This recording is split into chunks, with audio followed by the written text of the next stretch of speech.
Welcome back to another Otter Players podcast, where this week we're going to talk about what we hope to see at the upcoming Game Awards, as well as guesses on the infamous statue that many people have guessed probably 10,000 games at this point.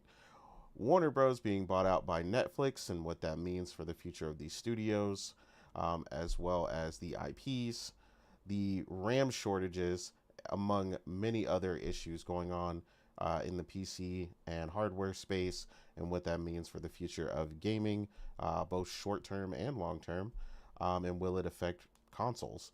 And then also, CEO stating that the industry needs a reset as they believe the AAA space can't survive as things currently are, and we will discuss that. But first, before we do that, we'll find out what everybody's been playing. And this time, since Viper joined us today, I will start with Viper. How are you, sir, and what have you been playing? Hey, what's up, everybody? Yeah, it's been a minute. I think the last time we did a spoiler cast for one of those games, but Yote, I've been 23? playing. Yeah, it's like a month ago. I'm playing Ghost of Yote. Almost got the platinum. I'm about 7 or 8 trophies away from that. Um, Before that, I played Tellier Sophie's 1 and 2. Those took longer than I expected. I think I was on both of those for like 2 months.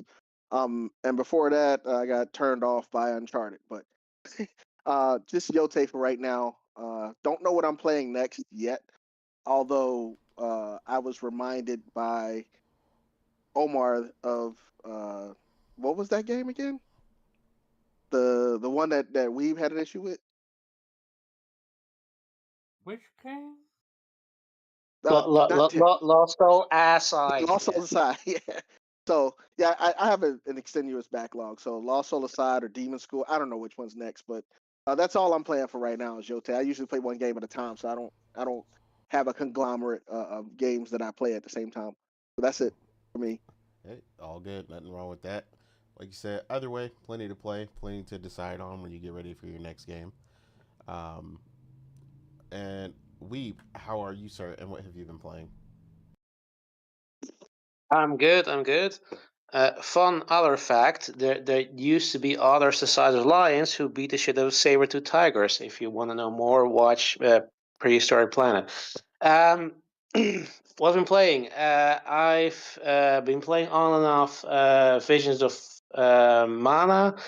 And also I've played a bit of Marvel Cosmic Invasion. I always fumble the title on Game Pass. I mean, the gameplay is solid, which you can kind of expect from the guys behind Shredder's Revenge. But um, yeah, um, it's a bit frustrating. Like they kind of sort of entice you to say, okay, you have to beat this level with these characters because you can get bonus. You have bonus objectives.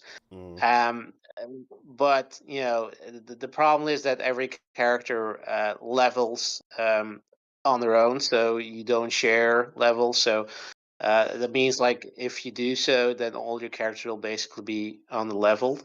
Um, and I hit a point where I'm like, oh come on, man, this is like frustratingly annoying. Where you keep fumbling the boss, or even earlier.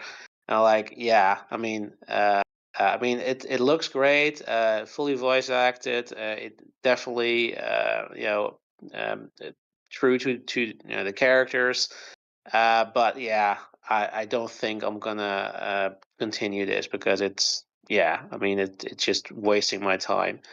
And of course, I'm playing the big release of this month, Metroid Prime 4, which unlike certain people who only listen to Twitter accounts, is actually pretty damn good and also looks pretty damn good. It's a Metroid Prime game, so if you played any of the previous ones, you know the drill.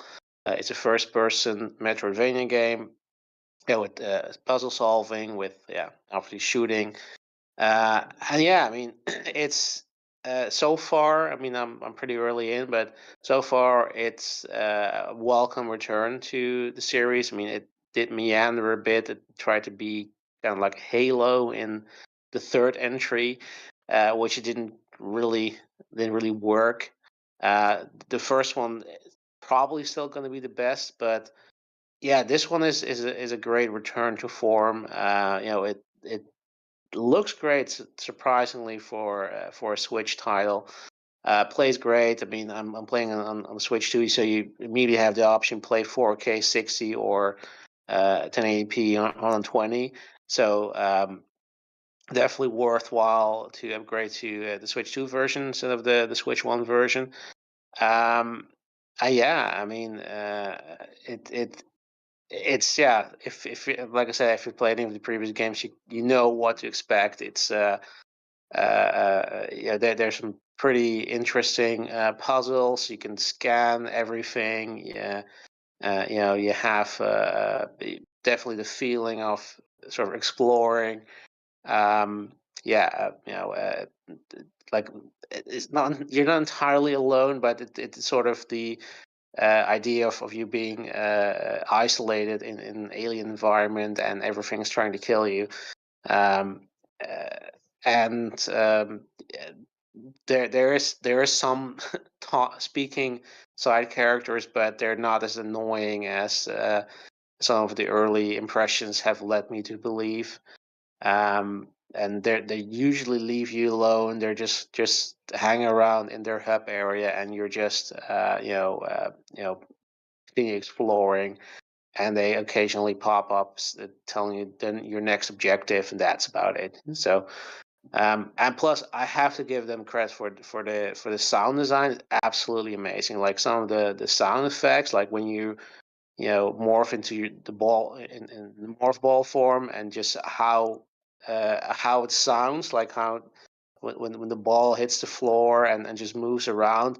That's like that's expert sound design. Like that's something that you don't see often, or at least requires some skill to pull that off, and I definitely appreciate that as an audiophile.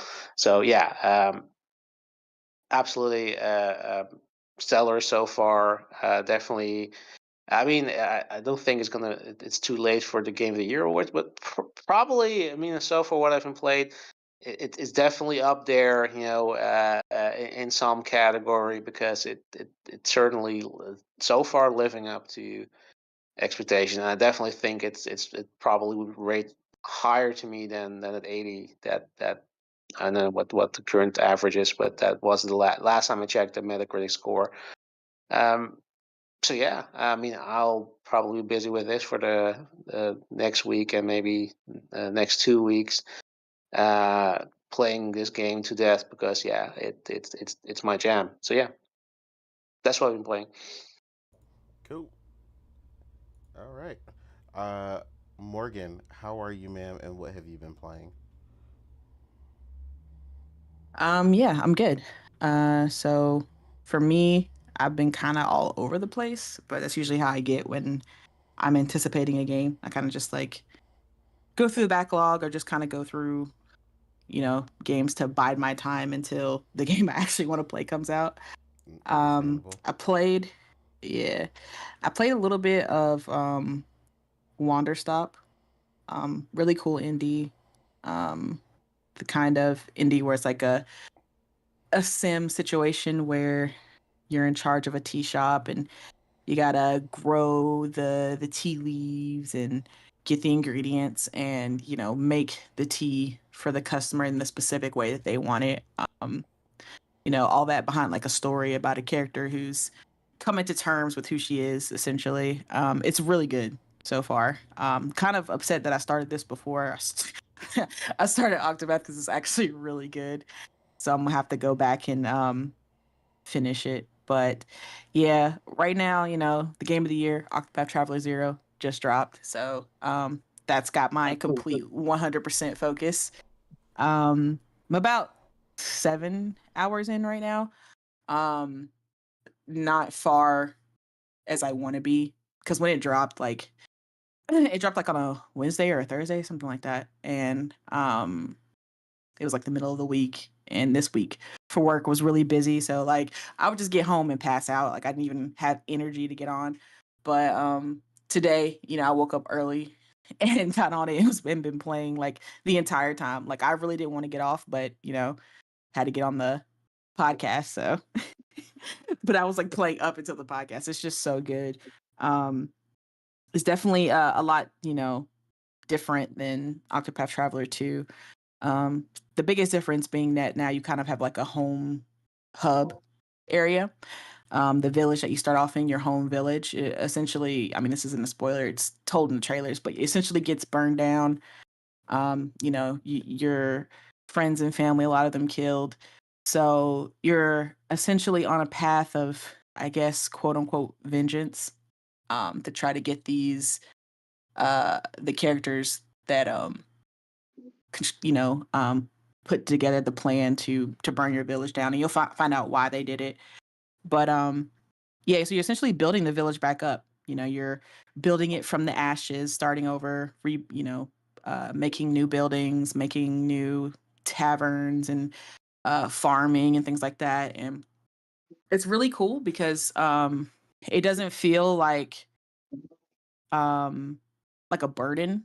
Like it's actually fun, and increasing your village by like recruiting new villagers and recruiting for your party.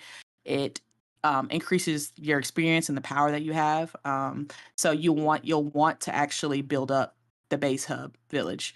And that's kind of what I've been doing. Like this entire 7 hours, like I haven't even been doing the main story, because essentially for the main story, there's like 3 different paths you can take. For like the 3 different enemy types. So like I'm still on chapter 1 for all 3 of the different enemies, and I haven't even started them because I'm just focusing on building up the village, because that's something that you want to do early in the game, because the better, like I said, the better your village is, the higher the level that your village is, the better it is for your character. That raises their experience. You get lots of perks and things like that, and you're able to recruit more party members, and that's important because a lot of the bosses are essentially impossible unless you have, a certain number of party members. So that's kind of what I've been focused on, building up my party. I think I have like 5 or 6 members now. And I've only been to like 1 town. So I'm just going to jump to every town and just kind of recruit everybody that I can early on and explore and get items and armor and things like that. But the story thus far, it's definitely Octopath, meaning it's definitely quality. It's got me hooked. And like I said, I'm only 7 hours in. Apparently, the director said that a single playthrough is about like 100 hours. So it's definitely Octopath essentially. There's a lot of content, a lot to do, and it's fun. The combat is as fun as it always is. But now you get to be your own character now. In Octopath 2, you were essentially playing 8 different characters and playing their stories. But now you get to create your own character and you're playing as them. And you get to pick your own job class and everything like that. And which makes it kind of fun. You get to personalize it and play like that. But the only downside, I think, is that, your character isn't voice acted, which kind of sucks. Because everybody else gets voice acting, and then they go to your character and ask a question, and they just kind of do that little nod thing that JRPGs do when a character isn't voice acted, just kind of like I agree. Which is weird because I thought we would get voice acted because they made us choose in the beginning of the game when you're creating your character, they made us choose our voice. Yeah, but it's I like the thought that only was time. weird. Yeah, the only time you actually hear their voice is like at the beginning of a battle when they say something like, "Yeah, let's go," or like when you're doing like a path action and they say like a single word or two, right? So that's really the only time you'll ever hear your protagonist say anything. And I mean, I get it because obviously there's like 6 different voice options, so they're not going to do, voice lines for all 6 different voices. So I mean, it makes sense, but it just kind of sucks, because everybody else is talking and my character's just sitting there nodding, or like, the 3 dots appear over their head as if they're having a conversation, but you just don't actually hear it. But other than that, it's just as gorgeous as to another quality of life thing they added was a better maps. If you play Octopath 2, you'll know that they had a little mini map in the corner, and it's cool, but you can't really see much on it. It's not very detailed. Now it's got like icons and stuff on it, and you can hold L2 and it'll like make the mini map enlarge, and it'll be the size of the screen. It'll show you all the paths that you've visited, and it'll show you like the little icons of, okay, here's a save point over here, here's a treasure chest over here, here's something interesting over here, maybe a player or a character that you can get in your party over here. Like, it's a lot more detailed, so you're not just kind of like running around the map in a circle. Because it's something that you really don't want to do in Octopath, because it's one of those JRPGs that, you know, when you walk around in the wilderness, you can just like old school Pokemon, you know, all of a sudden you'll just have an encounter randomly. You know, you're just trying to get from point A to point B. You get like 7 encounters on the way, and it can be very annoying. I think that's the only thing that bugs me about Octopath is just the random encounters. But other than that, again, the story's great. The art design is fantastic as always. I'm getting all of the higher leveled weapons through just like stealing from other characters, which is something that you could do in Octopath 2, and like, you know, fighting them and them giving me their items, stuff like that. Like, I'm not really buying anything from the merchant, so it's a good way to get leveled up weapons and items so that you don't have to waste money, especially early on when you don't have so much money. You could just, you know, fight people for their items or steal stuff from them. So that's always good. And now you don't have to switch characters like you did in 2 in order to use their path action. So in Octopath 2, if you wanted to use the thief skill, you had to switch to the actual thief character. And if they weren't in your party, you would have to go to a tavern and then equip them into your party and switch somebody else out. It was like a whole ordeal. But now you can do all the path actions just from your character, so you don't have to switch party members, which is great. It's another quality of life thing that they did. There's a lot of quality of life things in Octopath Zero. But yeah, thus far, like I said, I haven't seen the main villains outside of like the prologue that happened. So 7 hours in, and I'm like just getting started on everything. I'm like exploring and just, you know, getting as much equipment and getting as many party members as I can. And thus far, the story's great. And they've said in multiple of the reviews that I've watched that the story just gets better the longer you play. They were like, the beginning isn't even the best part. Like, it's just, it gets better as you play. So I'm excited to see where it goes. Thus far, I am intrigued. I don't want to stop, and I really want to play right now. So yeah, that's what I've been doing.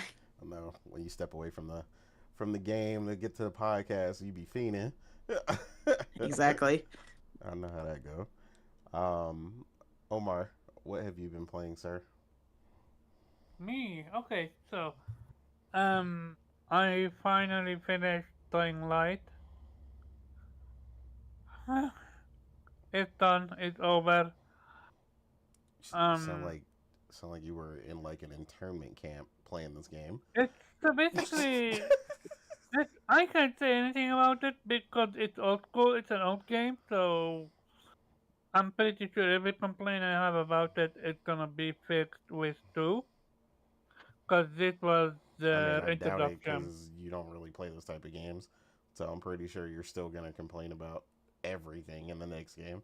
Nah, I know for a fact they're rolling into something else. So, but now that I'm done with Dying Light,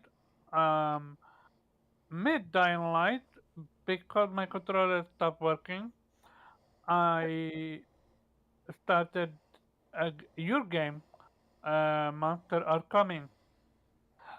It became addictive, but after beating a few levels, I moved away from it. Because yeah, it's a fun game. Just it needs a lot of grinding for hard mode. Hard mode is legit hard, but you need hard mode to unlock stuff. So yeah, I do recommend it. It's on Game Pass, I think. Yeah, it's in Game Pass. Basically, it's a it's a unique tower defense. Not gonna lie. where you need to focus on your character, but also your castle, and giving it the best abilities and stuff like that. I did enjoy what I played. Afterwards, I started a game called Giga Blade. It's you guys gonna hate me. Giga Sword. My bad. You guys gonna hate me for that, but it's a Metrovania. I played the demo a few weeks ago, and I truly enjoyed the demo. Basically, what makes this one unique is your sword is so big that you can't jump normal jumps where you can hold on to a ledge. You need to place your sword somewhere else to be able to what you call it to jump. I do enjoy what I was playing from what I played. I do recommend it. Um, it's on PlayStation and PC. I'm not sure if it's on Xbox or Switch. Besides that, what did I play? I bought Last Fall Aside. I know Wave is upset about that one. I have a dilemma. Do I play Lost Fall Aside or do I play for Pokken after I'm done with Giga Blade? So that's a Haven't good you been dilemma. about to play Forspoken for like 2.5 years? Yeah, but then what you call it? I realized that I can basically I use my PS4 5 controller to play on PC. I found a way to make it connect, and that's when I realized my PC is broken. And I told you about that. And you told me it needs formatting. Shake my head. I will never escape formatting, will I? Um, but since I need to format my PC, that's gonna be the perfect time to then play on PlayStation. Because I was actually playing V-Riding with a friend of mine. We're literally at the end of the game, but something happened and I took a break from that game until further notice. Um, so because of that, yeah, I got Giga Blade, a Giga Sword, and I'm having a blast with it. When I'm always have nothing to play, all I need to do is look up on YouTube Metrovania 2025, 2024, 2026, and I'm golden. I'm set. But yeah, going back to it. Oh yeah, one more thing, and you already know, Nate. I bought two things. I bought a PC upgrade for uh, hard drive SSD, not SSD. Shake my head. Hard hard drive, and I bought a Game 7 Pro. And now it's a matter of waiting for it to come to me. Right now, it's stuck in my country. I I'm not gonna ever gonna see that game, that controller ever. But yeah, that's about it for me. Lots of gaming, as always. Cool. Yeah, as for me, I have been all over the place a lot, like Morgan was saying. When it comes towards the end of the year, I really start focusing on trying to clean things up. Um, kind of what's been on the docket.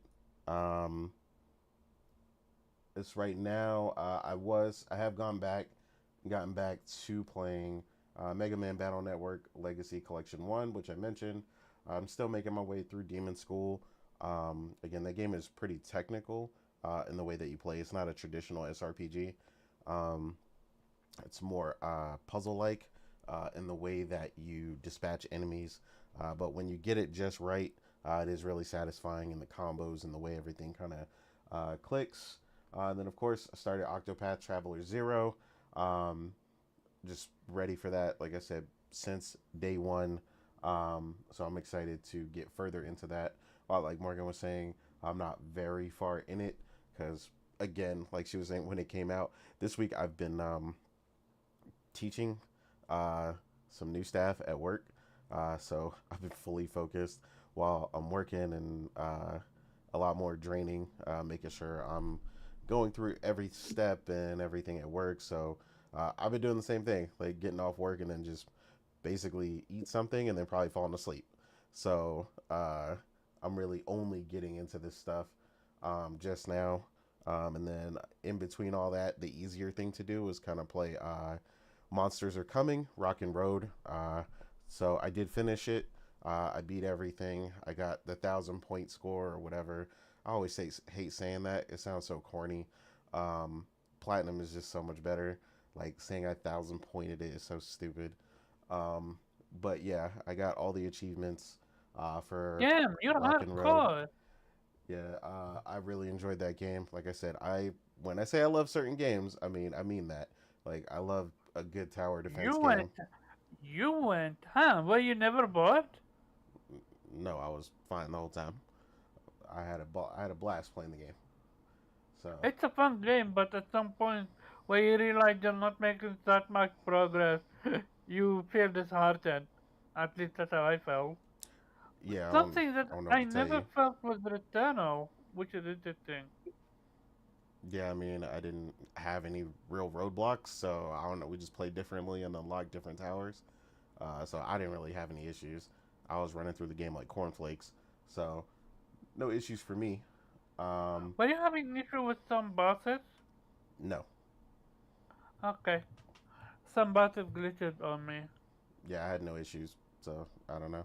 I mean, I played it on Game Hmm. Pass, so I don't know if that made a difference compared to where you were playing it.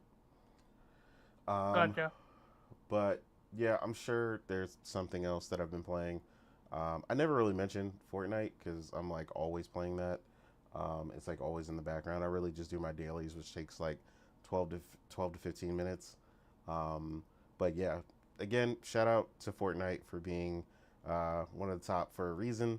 Like I said, whether you play it, whether you like it, that team goes above and beyond to maintain and keep giving like incredible updates and content to that game at a level that no one else seems to be able to manage to keep up on.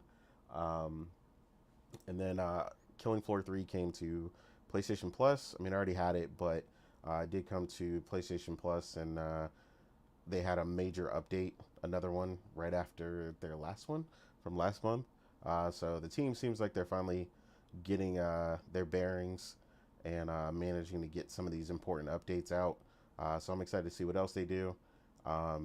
They were able to get pretty much all the initial requests done that a lot of people had for the game.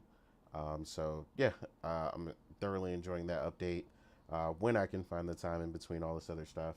Because like we were saying, there's just so much stuff to play and enjoy. So it's really just all about trying to finish up what we can and play in the meantime. Because it's just like, um, when you play a lot of longer games, the way that I tend to, uh, I mean, Morgan can attest to that now, of course. She's playing Octopath, and she just mentioned, 100 hours. So easily, that's going to take up a ton of time, especially if she goes for the platinum, like she did for Octopath 2. Even I didn't go for that in the end, even though 100% of the first one before it was available on PlayStation. But She's yeah, more of a hardcore JRPG fan than us. Welcome to Octopath. She went ham. yeah, she went crazy on Octopath 2. So, and defeating the final boss or the super boss on that game is no joke. So, yeah, I don't even. Plenty of clips of that if you want to see people complaining and dying all over Twitter and YouTube to the super boss. Because even if you're level 99, you can still get smacked up. So, being high Yeah. level and having everything doesn't mean you still won't get smacked up. You got to have your teams together and your compositions and really know what you're doing. So yeah, but yeah, I think that's about it for me. Like I said, I'm sure I'm missing like 15 other games. Like I've messed with As always. Pokemon on my Switch too. some other stuff, and I was messing with some sort of weird emulation and doing something else. Like it's always a million things. But yeah, ultimately the goal is trying to focus up and complete some of these games. Like I said, like I did Rock and Road. So yeah. But with that, we're going to jump into our first topic, which of course is the upcoming Game Awards and what we'd like to see. You know, these have become a marquee event as far as getting to see some of the unrevealed games, and even some of the ones we were hoping to see updates for, and what have you, things that kind of have been quiet for a while. There's definitely some things that we've been promised to see more of before the end of the year that still haven't kind of made a showing. So if they're going to show up anywhere, this is the show to show up at, especially with the viewing audience going up year over year, despite everybody always complaining about them. So yeah, like I said, we're excited to see what's going to be there, and whatnot. And then of course, one of the things that I kind of wanted to kind of bring back up, we talked about it on another show, but it looks like Ben Starr and Jennifer English had also brought up that they're definitely hoping for more categories when it comes to performances, which we mentioned for the show. Obviously, we know it's marketing, it's a big song and dance, and they don't particularly take themselves seriously as far as the awards themselves go. But yeah, needing a support, best supporting, and they also mentioned best like performance as far as like mocap. They were hoping would be added or considered for the Game Awards or other shows going forward. I definitely think they got to play for best supporting, as I don't know why that wasn't separated that way in the first place. Best lead and best supporting. Shout out to the Golden Joystick Awards for having that. Best mocap, I don't really know, mainly just because I don't think they would specifically want to set one just for mocap. Because As indie would be fucked by it, right? Yeah, like a lot of Indie games don't have mocap. don't use mocap, so I just don't see like that'd be like an unfair category, I guess, for a bunch of games that don't use mocap. So yeah, I think that they I need mean, to I think carry it's in. fine because I mean, there's a lot of games that don't have multiplayer, and there's a multiplayer category. I mean, if you don't use mocap, you just won't be nominated, and I think that's fine. Mhm. I mean, yeah, I mean there is, but I just think it's too specific. Like I mean, as far as what they would cover, just because the categories are so wide, I just don't think the Game Awards would add that category. I think you could Oh see yeah, I mean, other I don't ones. think Jeff would, but I Yeah. don't think there's a problem with the category itself, though. My issue with this is that what they want to do is there is already too much what you call it categories In what? like in like The Game Awards has the least categories out of everything. in general like the No, that's not true at all. Yeah, the I game. disagree with that. Okay. Yeah, Yeah. because as far as all the other gaming shows, like they have way more categories than what Jeff has, and they have Yeah, I think he's their shows missing a are bunch, if anything. a lot shorter than Jeff's show. It's just Jeff is just it's just filled with ads. That's why it takes so long. Yeah. It's Hmm. like literally filled with mobile ads and live service bullshit and stuff like that, which is why it's like 3.5 hours long. But the other shows are like 2.5, and they have way more categories than what Jeff has because they don't have the game announcements and stuff like that. But because it's what you call it it has shit ton of ads, it feels longer. Okay. Yeah. I mean, it is. It doesn't just feel. It is longer. It's. I mean, I think they could just do what they do with all the like a lot of the other categories, is just add it to like the pre-show where they announce before the actual show starts. It's like an hour or 30 minutes of a pre-show, and they could just put that category for best mocap or whatever in the pre-show. Yeah, I mean they definitely could. Yeah, like I said, I definitely think they have a grounds for the best supporting, just because that's literally in everything. Like I said, I don't know why it's not there. I just think because most of the categories they have cover a wider range. Like I said, for that specific thing, like they're looking to cover more. I feel like it knocks out too many potentially. But I mean, yeah, I mean it could be a category. I just I, just because it hasn't been one for forever, I just don't see it. But it does feel like the other one is missing, the supporting, because I was like, that's just weird to just have best performance and just call it that is just weird. Um, but yeah, as far as what we're looking forward to, let's see what everybody's hoping to see. Uh, as it ramps up and we get to see something, we usually get to see. There's always usually something that's a major surprise. So always like to go pretty crazy with this category. Literally your hopes and dreams, and then you can be more realistic. But I will start with Weeb. Weeb, what are you hoping to see at this upcoming week's Game Awards? Well, no, what we're not going to see is another Soul Reaver game. God damn. I hate you. Yeah, no, don't hate me. I didn't cancel it. Yeah, I mean, we know they're going to show more from Exodus, which is great because the more I Yes. learn from it, the more excited I get. Like it's so weird, so I definitely am into it. Also, the other, essentially Mass Effect, but not Mass Effect game that's coming up, the Expanse game. I'd love to see more from that because that's something that got me excited as a fan of the Expanse, and just knowing that it's gonna be based the Mass Effect that we probably never gonna see again with the buyout of EA. Um, I hope we're gonna see more from Stranger Than Heaven because I definitely need a proper gameplay trailer from that to see how. I mean, we've seen a bit of the combat, but maybe also more the world. So how the side activities, the side missions, the mini games, that kind of thing. Yeah, yeah, and of course, it's gonna be some copium, but hey, Half-Life 3, come on, baby, I would reveal not it. gonna lie. I would I mean, not be it's the perfect surprised timing. if that comes out with the Steam console being revealed. Like I would absolutely can see that being a thing.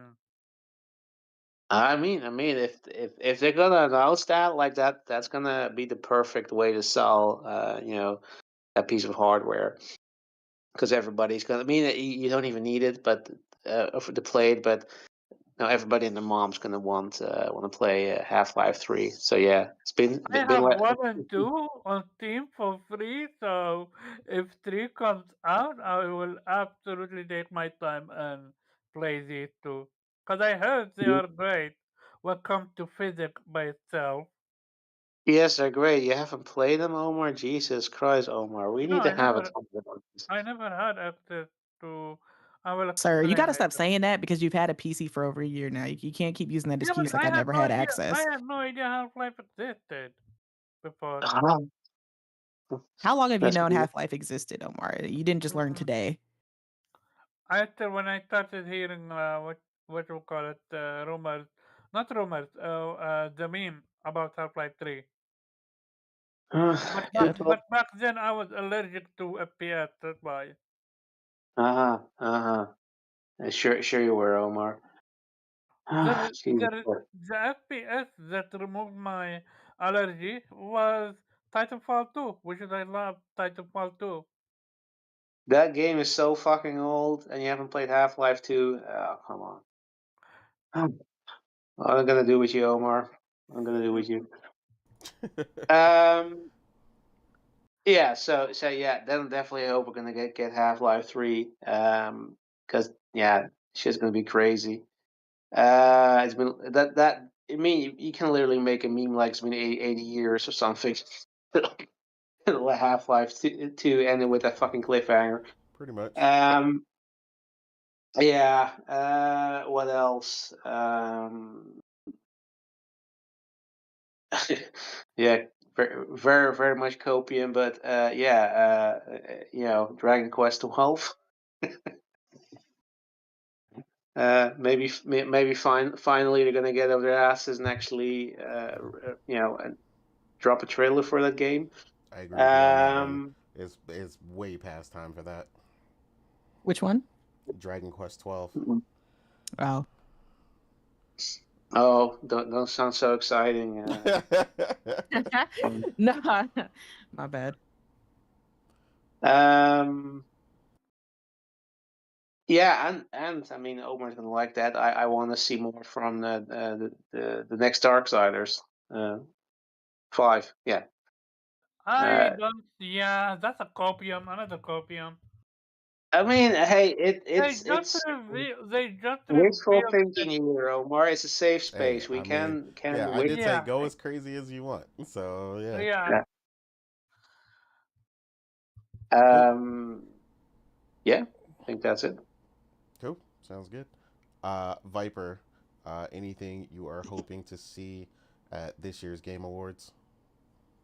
Well, first of all, about the categories, I wanted to say something about that earlier. Yeah, go for it. They don't spend much time on those. Usually, they only spend time on the important ones. The unimportant ones, they like speed through best esports, best this, but they just speed through them, and then they show their They do quote speed through unquote them. world premieres. But yeah. So I'm not. The categories obviously everybody's looking forward to: best music, actor, game of the year, blah blah blah. Don't mind seeing that. Mm-hmm.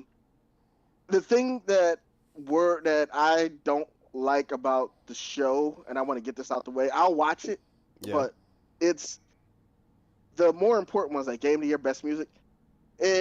People are going to vote for the games that they played because 9 out of 10 they didn't play every single game in that category, True. and it's kind of unfair because in order to vote on something, you got to experience it. Like Yeah. American Idol, everybody witnesses the person doing the thing, and then you go, okay, I like it or I don't. Yeah. So it's really a popularity contest. But like I said, I'll sit through it pretty much for the new games that we're going to see. The 8 true world premieres and the 50 that aren't, but they pronounce as world premieres. But hopefully we'll see new footage of some new games. And at this point, I have accepted the fact that I am more of a game collector than playing them because people remind me all the time, "Hey, you bought this game, you might want to play it." And I'm like, "You're right." I think it's just how you order your games. So like yes. you know what you want, like me, but it's just that I will usually wait till that month to pre-order it unless I'm getting it physical and I'm like I want a specific edition. Like Expedition 33, I wanted the Lumiere edition, and I pre-ordered that literally in 2024 because I didn't want to miss it. And then but in those cases, you get a bunch of people crying later because they're like, "Oh my god, I wish I got it. Oh my god," So yeah, like it could be a double-edged sword when people overly wait. So I think that's just what it is because you always, when you explain to me that you basically get your lists and then you put them all up and then you pre-order them. And then you're like, all right, cool. Right. I don't have to worry about it. I set that aside for that. So yeah, I get what you mean. But then comes the issue of actually playing it. So you're right. I got the list. I have the game. I got the release dates. I got how much they cost. I got if I pre-ordered it or not. But then comes the issue of playing it because when it comes out, I'm in the middle of something. I got to finish the game. And then like Lost Soul aside, I was actually really wanting to play that. Within the first 3 weeks of that coming out. That's what How long has it been? And I'm like, oh shit, I forgot about it because. But too many games. It is. I will get to it eventually. But about the Game Awards and what I'm hoping to see, I want to know what Geoff is going to bust the nut over this time when it comes to Kojima, because Kojima always has a presence, and the PC launch of Death Stranding 2. Look at Geoff's I can see that. Yeah, look at Geoff's face. He it looks like he's out of breath and he's so excited, and I'm like, ooh, he about to go. Oh, that's Bay. He's just gonna do a PC announcement or maybe like another director's cut or whatever for Death Stranding 2. and that's gonna Right. Or be maybe a replacement for the dude that died that was working on Jesus it. Christ, Omar. for a So- what? The Yeah, dude- everybody the just actor. ignore what Omar just said. The replacement. Yeah. I mean, announcement. Who they gonna replace unless that person did work completely? Wait, Omar, just who shut up. is he talking about? He talked about Udo Kier. Was he in something Kojima did? He was supposed to be in OD. OD. Oh yeah, OD. I remember they did that. They showed that one last year, or whatever would look like. I don't know what the hell that shit was. People was just That screaming shit and yelling. looked I don't like know. Yeah, I don't think he's going to be talking about that like right after the man died, but True. it's This a is little true. little distasteful there, Omar. How is it So- just announced replacement so people know who's gonna work on Why the would you character? announce that at a game Why would you award announce show? it? Unless he did his job when it comes to the character. But why would they announce it at the Game Awards though, Omar? That doesn't even make sense. So why would it? Because- I mean, it's a, Yeah, you can't even think of it because nothing. Maybe for a moment of silence. I don't know. Possibly. Like Because that's the it's only thing that I Kojima. could think of them doing is a moment of silence. Because why would you be like, okay, moment of silence? Okay, by the way, we replaced him. We're gonna do this instead. Like, Omar, Right. that's so distasteful. I'm not acting like I'm not saying that they're doing it out of malice. It's just information. It doesn't matter what the reason they're doing it. The mere fact is it's distasteful to be like, okay, yeah, this guy died. So anyway, we're gonna replace him with this other person. No, Like, but nope, you're- they're not gonna do that. But you're not saying it's not like they Oh my God. replace them out of hatred. They Omar, replace the them from intention Game of itself doesn't matter. It's still distasteful to just be like, okay, yeah, so yeah, R.I.P. But anyway, we're replacing him with this other person. Like, they're not gonna do that. They They're got to not. be careful. don't know, They got to be maybe- careful with the PR. I mean, because it kind of looks bad. The I thing mean, is, and when- OD is a ways away anyway, so I don't really think anybody cares right now. Yeah, Yep. same. I can agree with that. But to be honest, the really only game I'm hoping to see, because I haven't seen anything in the last 3 years since the trailer came out, is Kingdom Hearts 4. Oh What? man. But that shit is on ice. You know, they're working on that while sleeping. Like, So I would not be surprised if that's a what you call it, cross-gen game. well, I actually showed that one, the preview, the trailer from 3 years ago to my daughter, and her eyes lit up, and I was like, "Yeah, don't get your hopes up." I'm still waiting. Did she play Yes. 3D? She played she played all the other ones, Then, but not on the PlayStation 5 or 4, but the 3. then she must have. I will talk to you later about that. Yep. That This secret this boss man is. heard Kingdom Hearts and went into like full nerd mode. Jesus. But I mean, that's I'm a fan.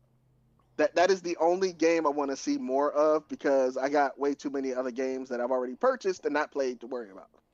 Understandable. Omar, since you already going, what games do you hope to see at the Game Awards?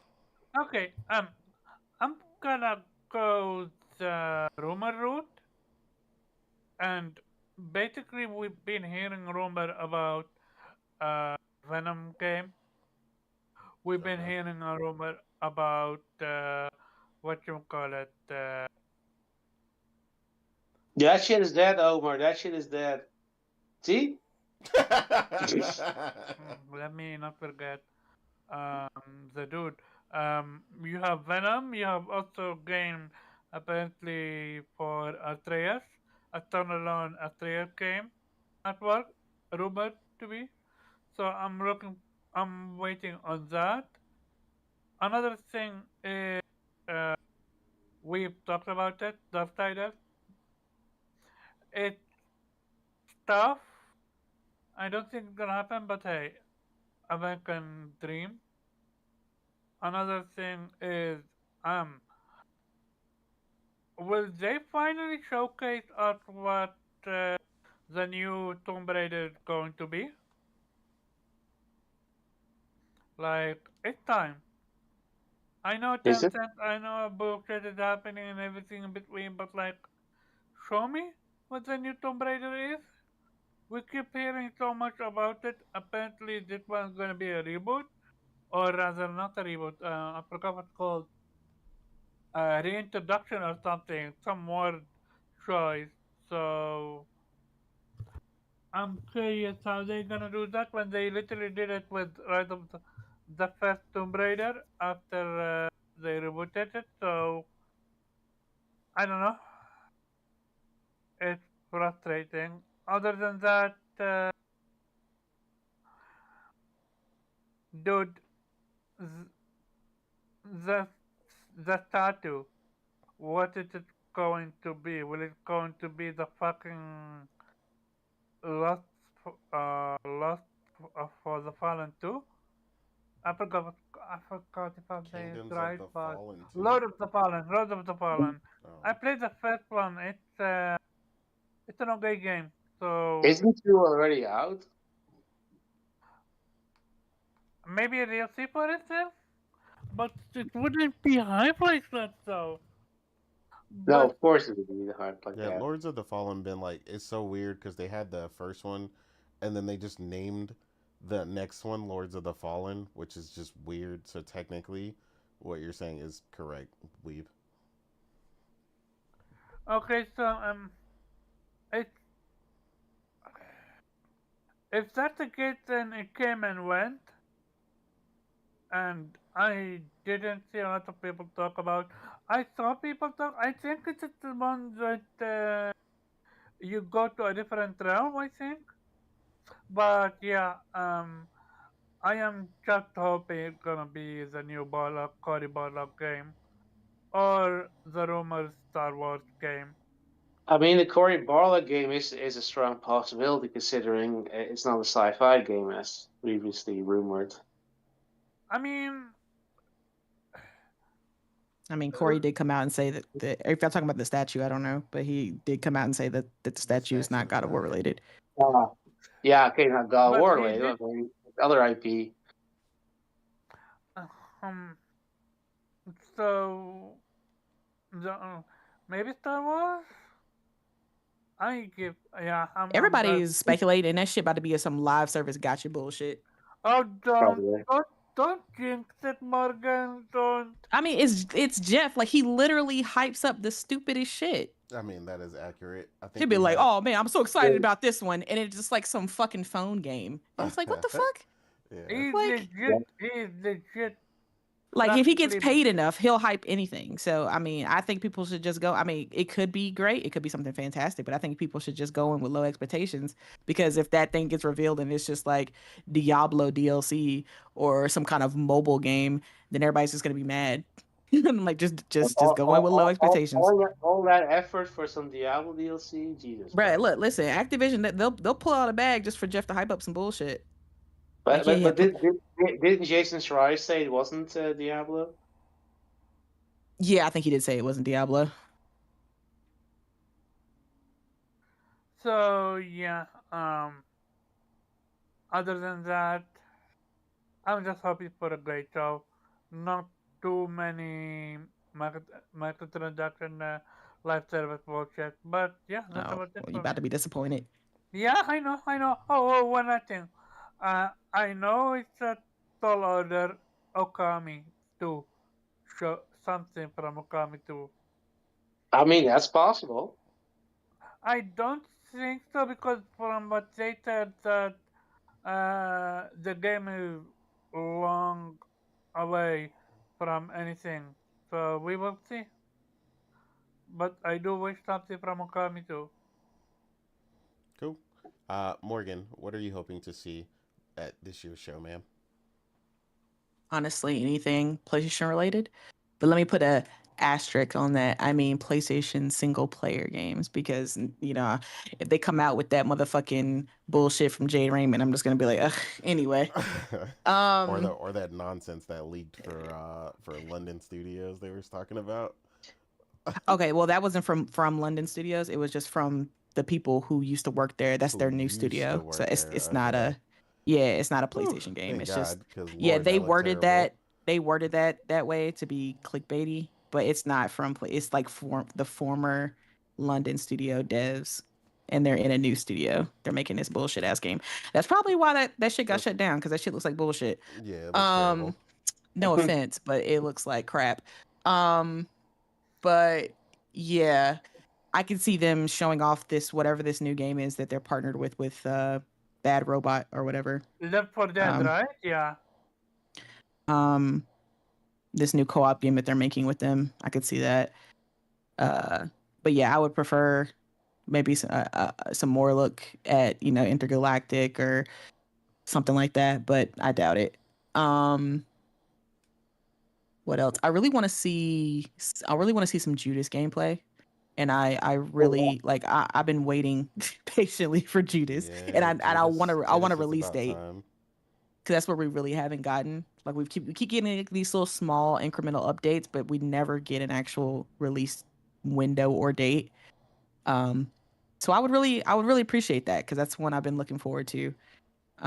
Everything I'm hearing sounds great, but it's just like, you know, I like when can I play it? What else?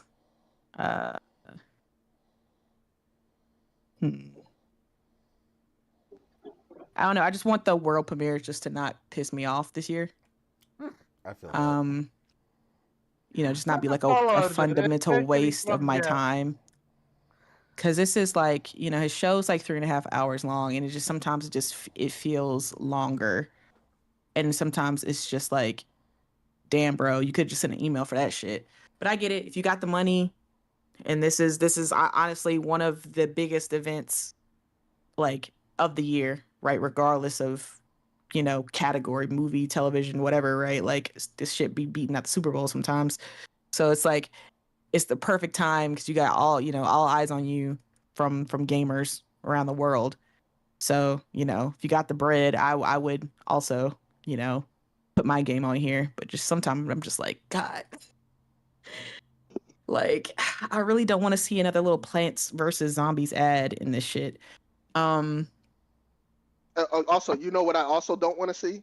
I don't want to see a deep dev dive for some fucking indie game nobody's gonna buy. I mean, yeah, I feel like sometimes, like, I feel like this really isn't the stage for a deep dive of certain games. I think you should just kind of show a trailer, and if people want to see a deep dive, you know, provide like a link, or say, hey, later, you know, come to our YouTube channel if you want to see like a 30-minute deep dive or something of our game. I think that's the appropriate time, because like I said, like, time is of the essence in this show. So I think people should just limit their trailers or whatever they have.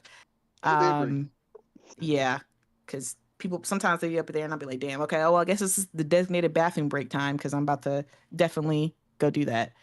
But yeah, like I said, I hope PlayStation shows up, and I hope it's not live service. And Judas, and I think that's pretty much it. Like, everything I so far in like 2025, 2026, I've seen or has a date. I would like to see Clockwork Revolution get a date. We got a little update from them at the PC the game showcase, but they didn't give a date. So I mean, Microsoft's games are kind of stacked next year, so they're probably not even going to release next year. That's probably why we haven't seen anything. Especially with GTA releasing at the end of the year, that's going to fuck up their schedule if Gears and the new Halo and Fable and all that shit is releasing at the end of the year. They probably won't have room in the schedule for it, so it'll probably be a 2027 game, unfortunately. But yeah, I just want to see some cool new games, whether they're like AAA or indie. I'll take whatever. I just want them to be cool and single player. I'm being selfish, but that's what I want. They're gonna announce that GTA 6 is delayed again. See, but the thing is, Rockstar doesn't even need the Game Awards to do that. They could just literally tweet that out. They wouldn't need that stage. They'd have a bigger audience on Twitter.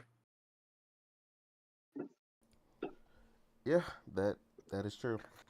I'm gonna ask, is it too early for Witcher 4? I meant Witcher For Omar, gameplay I'm about to review. veto you. Once you're done, you can't because every time people go, Hey, then I'm you keep asking. jumping in. I said I gave you your spot. I said Oh everything you I wow. wanted. mean, Okay, so no more jumping I in. I see. mean, it like I feel like they gave us a lot the last time, and they're not. That wasn't even real gameplay. So I feel like they're still in early production of that game. So it, I don't think they're going to show anything Witcher 4 related. Yeah, I mean, Gotcha. pretty much. But I did say go crazy, so it's definitely on my list. Um, but yeah, as for me, obviously Intergalactic, I pretty much expected at this point. They promised more before the year's end, so if you're gonna show it at the biggest event of the year. Um, AC Black Flag remake and date trailer. That's about time. I mean, supposedly it's pretty much Yeah. 2 seconds from ready. They said Q1 2026 was supposedly the time it's going to release. So now's the time to announce it. Yeah, I mean, they should definitely announce it at this event if they want maximum exposure. So I'm super excited. I'm definitely getting that though. Yeah, regardless. Black Flag's Black Flag is the OG. Yeah, some people are like worried about like RPG elements and other stuff. I'm like, bro, I don't care. As long as it's giving me Listen, as long as it's got them ship mechanics are still there, and I still feel like a motherfucking pirate, and I can still, onboard other ships and fuck they shit up and steal all their crap, and then yeah, I'm good.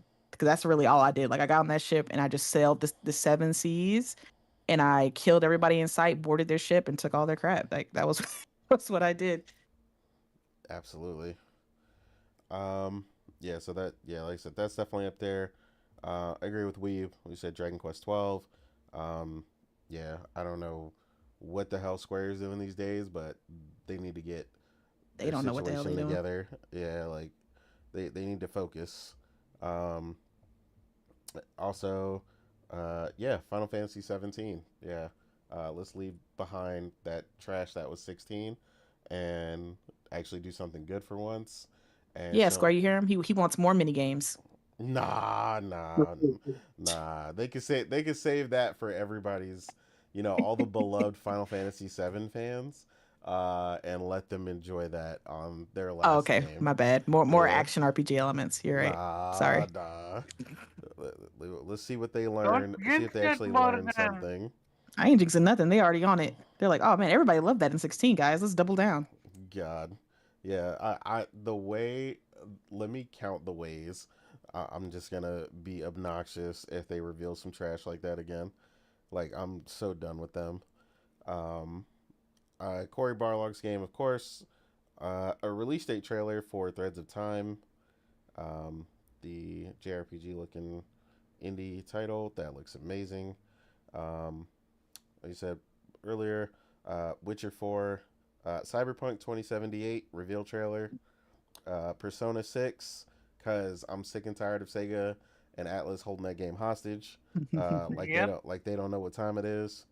Xenogears. I want to be a high schooler again, bitch. Right. Xenogears remaster, done in the style of the way that Konami did Suikoden 1 and 2 remasters this year, since that preserved the original gameplay, which is definitely necessary should they do that. So I do not want a remake, just a remaster in that exclusive regard. to Switch. God, hell no. Any rumor of it? Or that I was thinking? I don't know what you just said. I said any rumor of it, or is that your wishful thinking? No, there is no rumor. Okay, gotcha. But I said go crazy, so that's what I'm doing. And then, of course, like Morgan said earlier, which I also agree with, Judas and Clockwork. I'd like to see some more from them and see what's going on there. And, of course, anything else first-party, single-player related with PlayStation. I'm sure we'll also probably see some China Hero Project or some of the other Hero Project games as well. So that'll be exciting to take a look at and kind of see. What about the new Elder Scrolls? Or were you an Elder Scrolls fan? Yeah.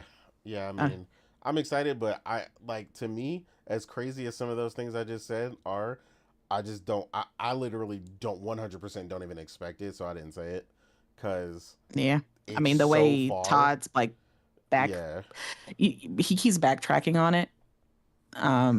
Because when he was asked about it initially, he was like, "Oh yeah, yeah, it's coming up next," or something like that. And then he had to clarify, like, "Oh no, I just meant like it was future. I didn't mean it was next." So people were like, "Wait," but yeah, it's like he had like the initial announcement trailer for that was what 2020 or something, or it was earlier than that, 2018.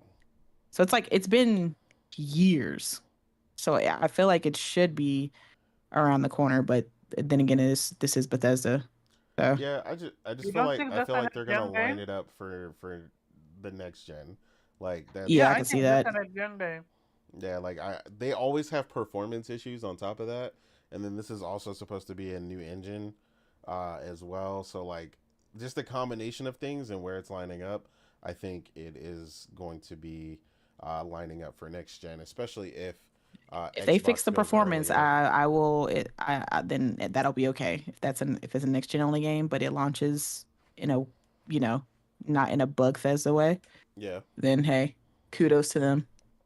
yeah. Hopefully the new engine can really get them some good results there, and then No, Bethesda we'll see though, what the happens. new engine will break initially on upon, God, let's and they'll hope be like, not. "Wait a minute, we didn't see that coming." And they'll be like, "So when you were testing the game, nothing showed up like this." And you're like, "Ah, yeah, we look, the bugs are the features." I'm like, "Okay, Bethesda, all right." That Right.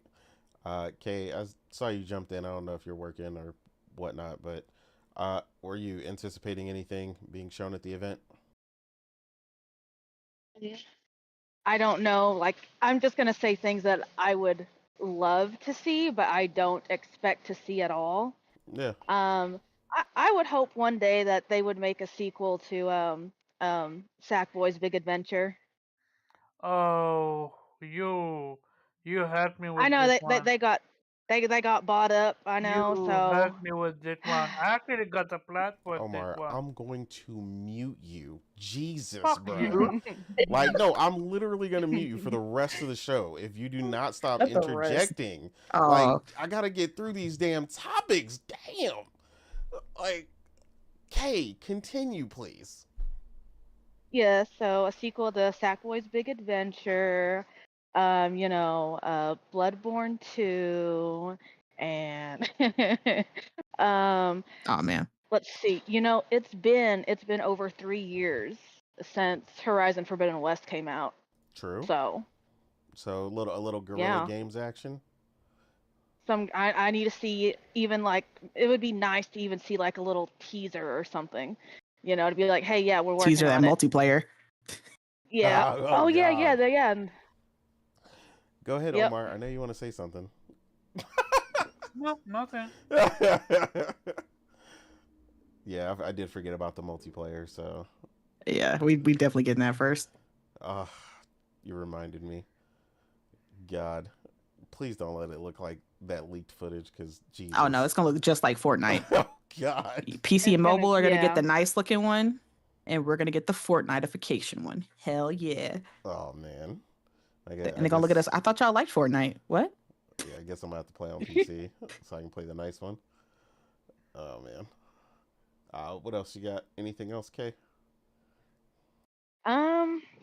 Well, and then like I just don't want to repeat everything else that you guys said. So that's pretty much that I would add to what you guys had not said. Cool. I'm good with that. In that case, we'll go ahead and jump to our next topic here. In other news, Warner Bros. Is finally in the process of being bought out after Netflix went and tattletaled to regulators. I mean, I don't know how else to say that because that's literally what they did. They were upset that Warner Bros. Was basically like, yeah, we don't want you to have our IPs. And Netflix went and tattletaled to regulators and was like, that's not fair. I think if I put up the biggest amount of money, I should be able to buy it myself. Why not? And after that, shortly, it looks like Netflix essentially won the bid. There is other news that while Netflix is in the process of going through this, that Paramount is looking to make a hostile offer apparently, to try and basically stop it and jump in and take it instead. So Paramount's definitely feeling some type of way. They claim they have a deal that's higher than the $30, $30 a share that Netflix is offering, and they feel like they haven't had enough opportunity to jump in. But Netflix is celebrating already and popping champagne, so I don't really know what to tell Paramount, because I definitely got an email from Netflix stating that they bought them. So for Netflix to send out an email to subscribers, basically proclaiming they already bought them and that basically it's a done deal, I don't think Netflix is letting this go. So good luck to Paramount in that regards. But of course, in this, No, yeah. fuck Paramount. Oh no, I Does mean, Paramount have anything I don't gaming want them related? to get it. I'm just laughing at Paramount for trying, because I just don't think Does, they got a shot. No, they does don't do Paramount anything gaming have related. anything gaming related or No. no? So it's weird for them then to be so into it. So It's got also all about it. it's a movie company first Yeah, and I get foremost, Omar. that. I get that. Okay, I get it. Yeah, I mean they don't really care either way. It's just the whole thing is for sale, but they want the movie stuff.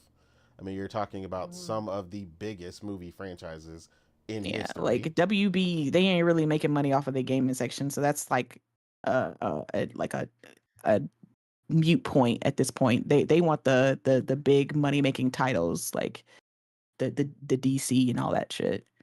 Essentially. Yeah, so I Oh, mean they want to fight for that, but yeah, like I said, I don't think Netflix is gonna give it up. Maybe everything will come full circle and just go back to Netflix, and then we can just all have Netflix again, and that's it. Exactly. I'm sure And then it'll be Netflix like would like cable that. where it'll be, $80 a month, and Yeah, then I was we gonna just, like you say. said, it's full circle. So now we're just paying cable prices again, just Yep, for a streaming service. pretty Can much. somebody When we answer this go one to question for me? pirate site. Yeah, Where in the hell did they get this money from? They're $12 billion in us. debt. They went to the bank and asked for an extension on their loan, and then got another loan. Exactly. I'm gonna try that. I'm gonna see if I can Right. buy Chase Bank or some shit with the $12 I got in my bank account. Yeah, that Netflix is slick, man. They've been buying up stuff even when they were in the red pretty heavily, and then I guess they kind of see it as you've got the asset of being the most subscribed to service. I mean, is that I doubt it's like you were saying. I doubt it's liquid.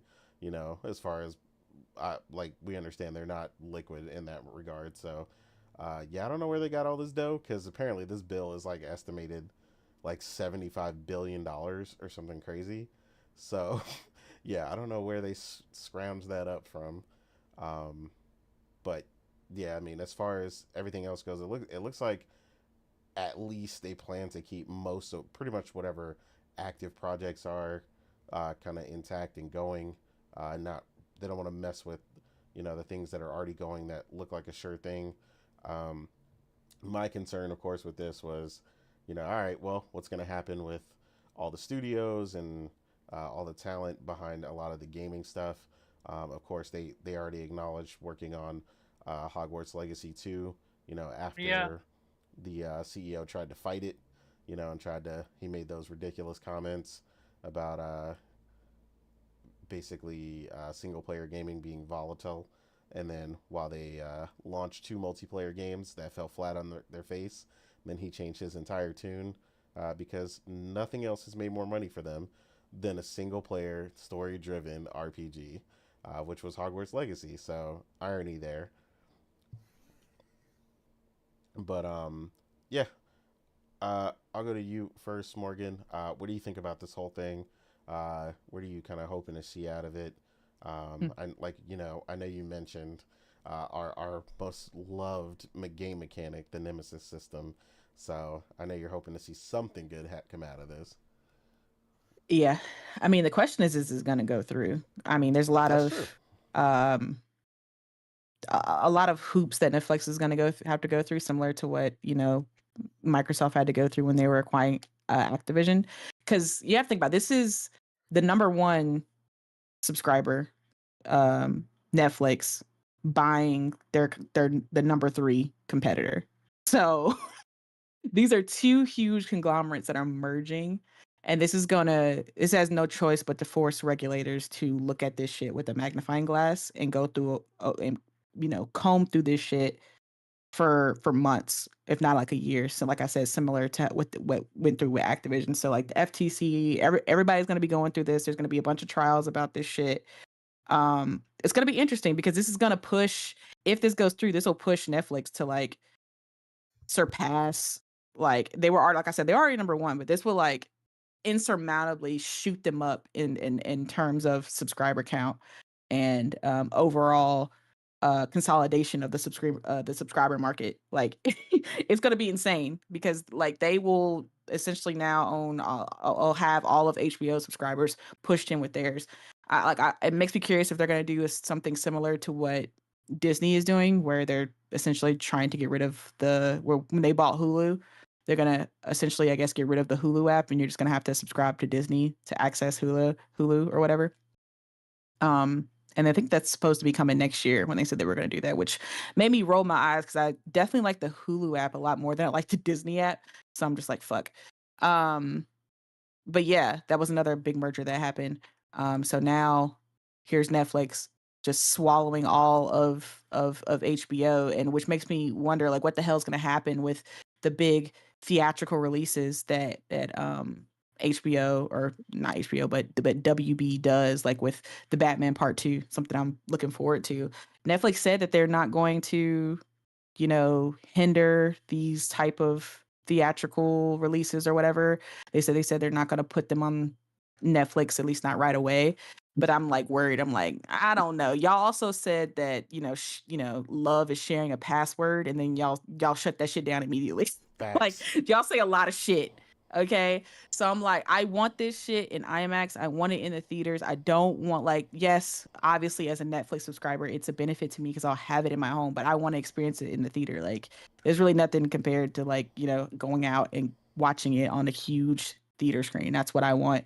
And I want, these IPs to be successful. So, yeah, I heard like Christopher Nolan's on like the bench or on the board of the Directors Guild that is against this merger, because then Netflix will essentially own like the Dark Knight trilogy.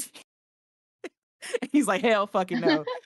But yeah, like there's a lot of people against it, and they got some really good reasons. And you got Paramount one against it too. But it's just like between Paramount and Netflix, it's like the episode of South Park where it was like a turd versus a douche, or a turd sandwich versus a douche, where it's like you really don't there's no real upside to whoever wins this. Like I certainly don't want Paramount having it, but I'm not exactly excited about the fact that Netflix has it either. But yeah, as far as like the gaming sector goes, I mean, as we've seen, Netflix tried to open up and branch out into the AAA market, and then they learned real quick what a lot of companies, like these big tech companies and stuff, learned, like Google learned and like Amazon learned, that hey, just because you have a lot of money doesn't mean you're going to be successful in gaming. And I think that's what a lot of companies come into it with it. They're like, I'll just go throw a bunch of money into it. I'll get a bunch of ex devs, who had a lot of leeway in the industry, right? The big devs that made a lot of cool games, and we'll put them all in the studio, and we'll just have them make a game, and it'll be easy peasy. And they learn real quick that is not the way to make a good game. And so Netflix opened that AAA studio, and then within months it was literally shut down. And now they're going to be in charge of Warner Brothers Studios, and I'm just like, y'all really don't know how to run AAA. And they already, like, these studios are already having enough issues of their own, particularly with Rocksteady. They used to be, the golden child, and then they had Suicide Squad, and now they don't know what the fuck they're doing. So it's like the blind leading the blind.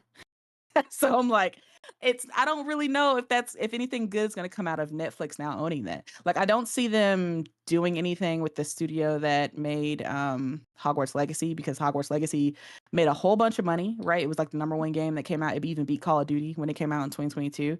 So it's a successful IP, and they're working on the sequel. And whenever a merger happens, these companies always run the numbers from whatever company they're buying, right? They look at everything liquid. They see what's good, what's a net positive, and what's a net negative, and anything that's like a net negative is probably gonna get cut.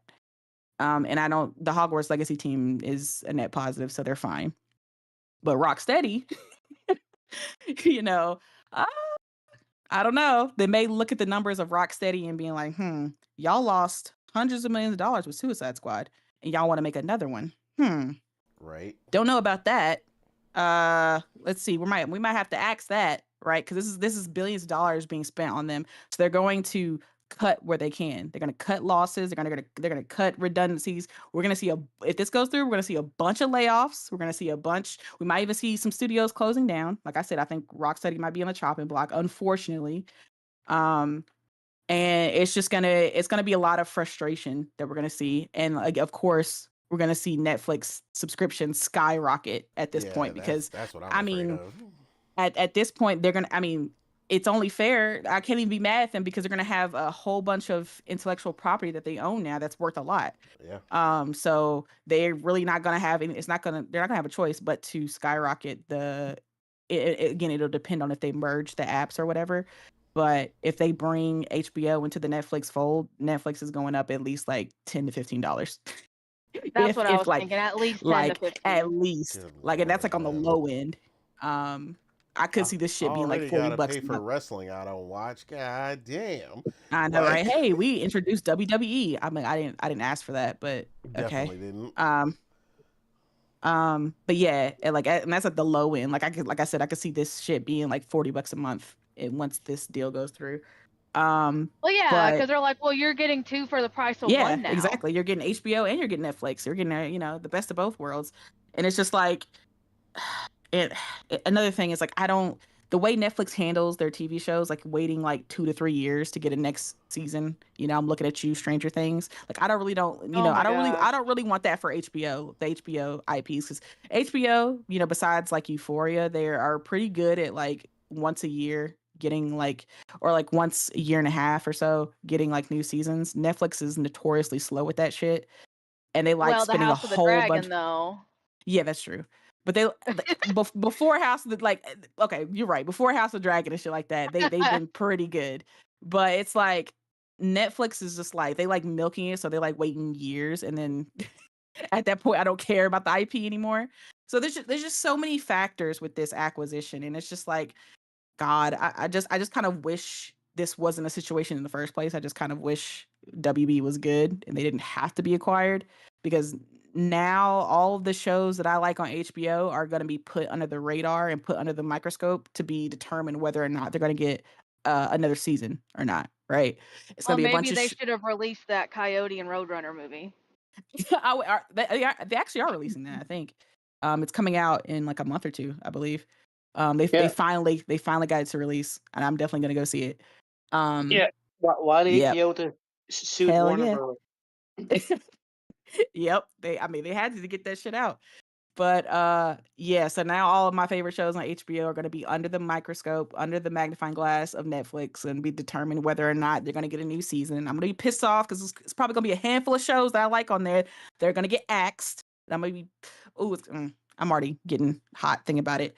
But yeah, this is going to be a big transition period. It's going to be very interesting, especially with the gaming sector, to see how Netflix handles it. Because like I said, we've seen their attempt at trying to handle a AAA studio, and they failed miserably. So I don't really know. Maybe they'll just let them do their thing. But like I said, when a merger happens, that's never the case, right? They always micromanage and try to figure out where they can cut and what they can keep. So I could just see Netflix going to these studios and being like, "Oh, you thought you were gonna do that little small game? Nah, we actually need you to make this Fortnite clone for us." To be honest, we see that that's a very lucrative part of gaming. So if you can make this bullshit ass game, this little tinky winky ass game that nobody's gonna play, and it's gonna, eventually gonna get shut down, but we need you to try at least. I can see a lot of that happening. Yeah, this. It's gonna be something. It's gonna be something. But I don't. At the end of the day, I whether it's a good thing or a bad thing, I'm leaning towards more of a bad thing. Yeah, I mean, I agree with that. It looks like it's gonna be a negative for us one way or another. Even if it's really we're gonna get fucked one way. Yeah, we're definitely like, there's no, like, Netflix already does its price increases at least 3 times a year, right? I swear every other month I'm like, right before when I'm turning Netflix, and they're like, oh, just so you know, there's gonna be another $2 increase on your subscription. I'm like, bitch, for what? You just did one. Yeah.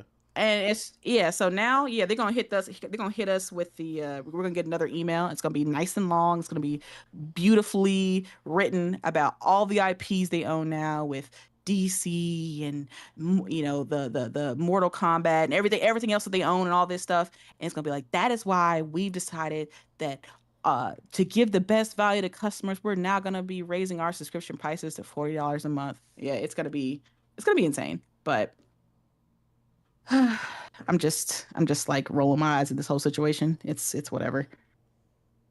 No, imagine you have all these subscription services, and like, especially if someone has something like Game Pass, or if you have PlayStation, like, that's like X amount of money on top of whatever you're paying for all these streaming services. Oh yeah. So I own like most of the streaming services right now. Like, so I have HBO and I have Netflix. So maybe the bundle will save me money. Maybe it'll be less to get both. But again, this is Netflix, so I doubt it. We'll see. No, yeah, it's gonna be interesting. That's for sure. Like you said, it'll probably be at least a year or more before anything really comes. Yeah, we're not gonna know anything because, like I said, regulators are gonna be fighting this tooth and nail and having Netflix prove without a shadow of a doubt that this isn't anti-competitive, and that's gonna be kind of hard for Netflix to do because they are the number one, and they're merging with the number 3. So it's like, you got to prove that, hey, this is not a monopoly at all. We promise we're not going to. But it's Trump's America. Huh? Yeah, that is also true. But they probably have to talk with the Euro regulators too, so maybe they won't get away with it over there. I don't know. Well, I think the only reason why they might not get away with it is because Trump is friends with the Paramount. Shit. Yeah. Oh God. Oh well, yeah. They might not have a chance then. Who knows? It'll be fun to watch though. It's gonna be a nice little fight going on. Yeah, it is. Netflix is probably gonna send us emails trying to get us involved. Hey, our wonderful subscribers, we would love to add more value to your subscription. So how about you send this little survey, fill out the survey, and send it to regulators, letting them know that you want Warner Brothers properties on your Netflix. Like, I can see that. I can see myself getting an email from them saying that. The same way Microsoft sent out emails to like Xbox players, trying to get them to speak their mind about it, and how we know you guys want Activision, so tell regulators how much you want it, kind of thing. Yeah. They're definitely gonna involve consumers in this whole situation. Yeah, this should be interesting. Omar, did you have anything that you wanted to add that you are considering about this? I know you don't subscribe to any of the particular things in question, but obviously the gaming perspective. Okay, so just to be full clear, they're flat out buying them, right? They're not merging with them? If it goes through. Yeah, so it's going to be a buyout or not merging? It's a buyout. Merger. Yeah, from what I heard, I don't like that at all. I don't like when number 1, number 2, number 3, all they did team up. Like, then what happened to number 2? You're fucked. Well, number 2 is Disney, so fuck them. Actually, number 2 is Amazon now. But Oh, really? Amazon will be fine, yeah, because they moved up recently. Amazon will be fine though because it's like linked to your Prime, shipping account. So them shits ain't going down. True. And if Trump gonna put some strings to make it happen, yeah, it's gonna be interesting. Other than that, I'm curious what can happen with Paramount if they can able to merge. Pick the photo, Mark. Yeah, sorry for the sound. Someone is below is what you call it on the door, but it's not for me. They just want me to open. I'm not gonna open for anybody. But Why? Jesus Christ. I will explain later of podcast. But other than that, eh, another what you call it, another big company buying another big company. It's gonna be Microsoft buying Activision 2.0. I'm curious if they're gonna go through with it or uh, is there a way for it to be blocked?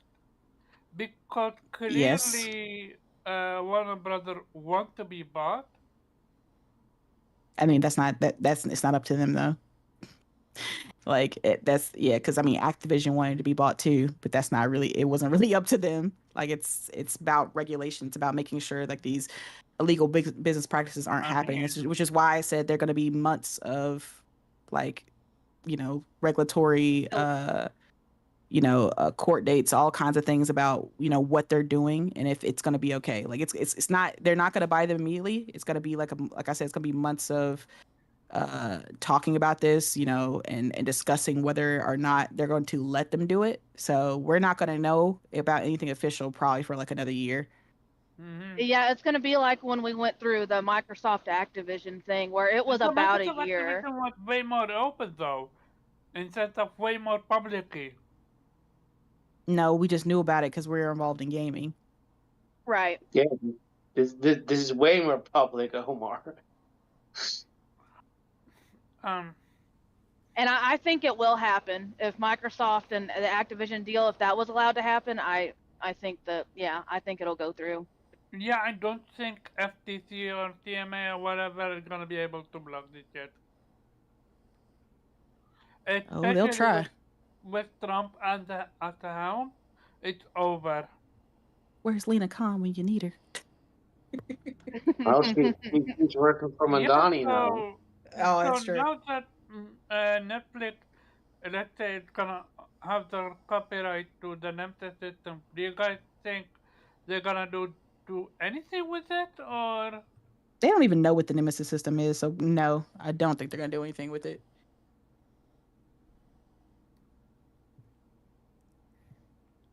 okay? They're just gonna keep it locked away. Yeah. If you're asking if they're gonna like open it up to the public, no, this is Netflix.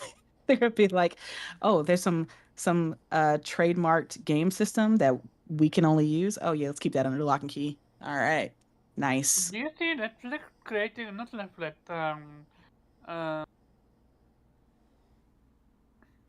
what you call it? Who would buy them? It would create their own console or get into the industry. Oh no, Netflix already in the industry, but like creating their own console. Or No, no? there's no need to. Oh.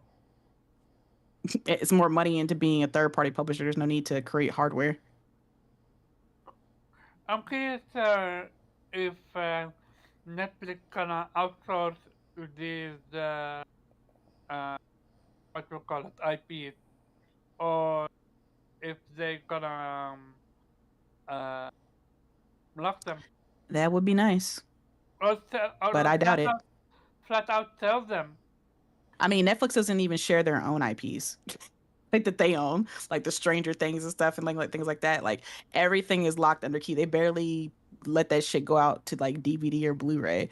Like, so will they share the new IPs that they own? These mega important IPs of the DC? I doubt it. Yeah, you guys are in for a rude awakening with this one. Oh, you say you guys? You play these games too? Yeah, I'm more talking about when to come to the series and movie part of thing. Yeah. Yeah. Kay, did you have anything you wanted to add? No, not really. Cool. I pretty much commented everything that I would have said. All good. Um, Viper. Well, first of all, I'd like to say there's no such thing as a merger. You don't get to keep both names. Whoever's name is on it, they're the buyer. True. Period. It'll And be I it'll be hate. Hexflix now. What are you talking about? I used to work for a company called Technical Innovation, and when the CEO spoke to us, he's like, "Oh, we're merging with a company called Diversified. It's going to be a great partnership." And then my name changed to my company's name changed to Diversified. I was like, "Y'all didn't merge shit. Y'all got bought out." Because I knew Technical Innovation was a smaller company versus Diversified. But with that being said, we all saw what happened the last time one conglomerate bought another. It wasn't good. It wasn't good at all. Layoffs. The product went down the drain. I can tell you this: nothing good happens from a big merger. Nothing. Nothing. Everything goes downhill. Nothing good. Period. And I Wachovia, they got bought out by Wells Fargo. Immediately, my bank account got hacked as soon as Wells Fargo Oh, took over. wow. Damn. He Well, said immediately. hold on. Sandy Spring Bank, which is primarily in Maryland, just got bought out by Atlantic Credit Union. Immediately, my wife's bank account got hacked. Oh my Um, god. This sounds personal. that look, 10, 15. I'm pissed. Whenever I hear a merger, I'm ready to just go picket line and boycott. Seriously, I actually left Wells Fargo after they bought Wachovia. Oh yeah, they had a big. Yeah, I remember the Wells Fargo issue. It was huge. So 10, 15 years ago, these mergers wouldn't have happened because the regulators actually did their job. There's too much bribery going on right now for it to not go through. Yeah. And the companies know when it's gonna go through because they're bold enough to make this fucking decision. It like I said, 10, 15 years ago, Activision would not have passed. This merger here with Netflix would not have passed. They'd be like, no, because it's your competitor. You can't buy your competitor. Like I said, there's too much corruption in this day and age. Anybody can buy anybody, and you go. This is not the end. It's gonna get worse. But as I stated before, nothing good comes out of a merger. Absolutely nothing. Zero. It's negative, especially since the product goes downhill. The product always goes downhill. It never gets better. Can somebody name me something that got better after they merged? Two large companies. Anybody? Yeah, no, I No, can't. that's what I thought. Oh wait, So, I got one. no, I got sir. one. Wait, Go I ahead, got one. go for it. I got one. It was when Sprint got bought out because You know what? That's Bro, a good what one. was I thinking that? That's a What good was one. I thinking about That's a that? good one. because That's a good the one. crazy thing was I knew somebody who had Sprint and I could not believe that they could not talk on Sprint the was ass, phone. man. Yeah, they couldn't talk on the I had phone Sprint. and use the internet at the same time because Sprint Yes, phones yes, only had one yes. antenna. I was like, what? I grew up. We had that was our service provider was Sprint, bro. I hated Sprint. I wanted to switch to Verizon so bad, but my parents were like, nah, because Sprint's cheaper over here in our area, and it was just ass. Like you definitely couldn't be on the phone and go on the internet at the same time. It was some bullshit. I was so glad when that shit got bought out. I was like, man, fuck Sprint. Yeah, Well, so Verizon I used got to one. be ass. Go ahead. No, but I was just saying, yeah, I just got the Oh, one. That's all I got. That's a good one. Verizon, and I say that's a good one because Verizon used to be ass. I had a Verizon phone, flip phone with a large ass antenna that extended in '96. Yeah. And Oh, he was real about it. Okay, he's pushing that cocaine. Okay, no, the cocaine. You gotta say it right. that cocaine. No, but I had a Verizon phone back in '96. Coverage was horrible. I switched over to T-Mobile because they were better at the time. And then fast forward, I met my wife when she was my fiance. They were all on Verizon. I was like, ew, what? I was like, Verizon sucked. But this is like 10 years later. It's 2006, and I'm like, okay, I guess Verizon's good now. So after that merge happened, I went back over. But yeah, I don't like it. I actually don't like most of the streaming services I have. Crunchyroll, Netflix and Hulu are probably the only ones I actually look at on a regular basis, even though we have a bunch. If Netflix raises their price again, and this is why I stress me and my wife have separate accounts, because when it becomes too expensive for me, I'm cutting it off. Because her idea is it is what it is. I'm like, no, the fuck it ain't what it ain't. I'm gonna cut it off if it gets too expensive. And I say, when I cut it off, I'm like, if you want it, you buy it. Yeah. There you go. So there you go. If Netflix goes up again, I am relinquishing all payment duties to my wife because she is what it is person. But that's and it's better than cable though, because I was paying like 400 something.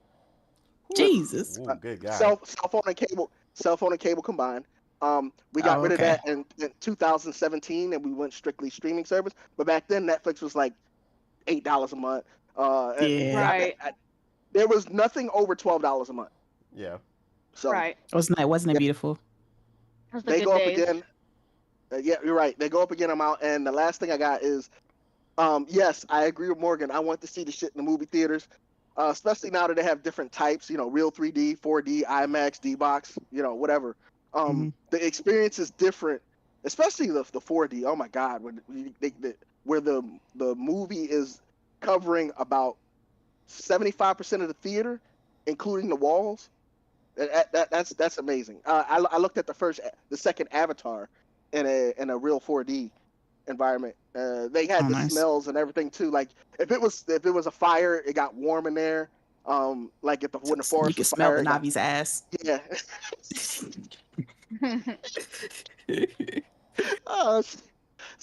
But yeah, I don't like it. I hate it. I hope it gets blocked.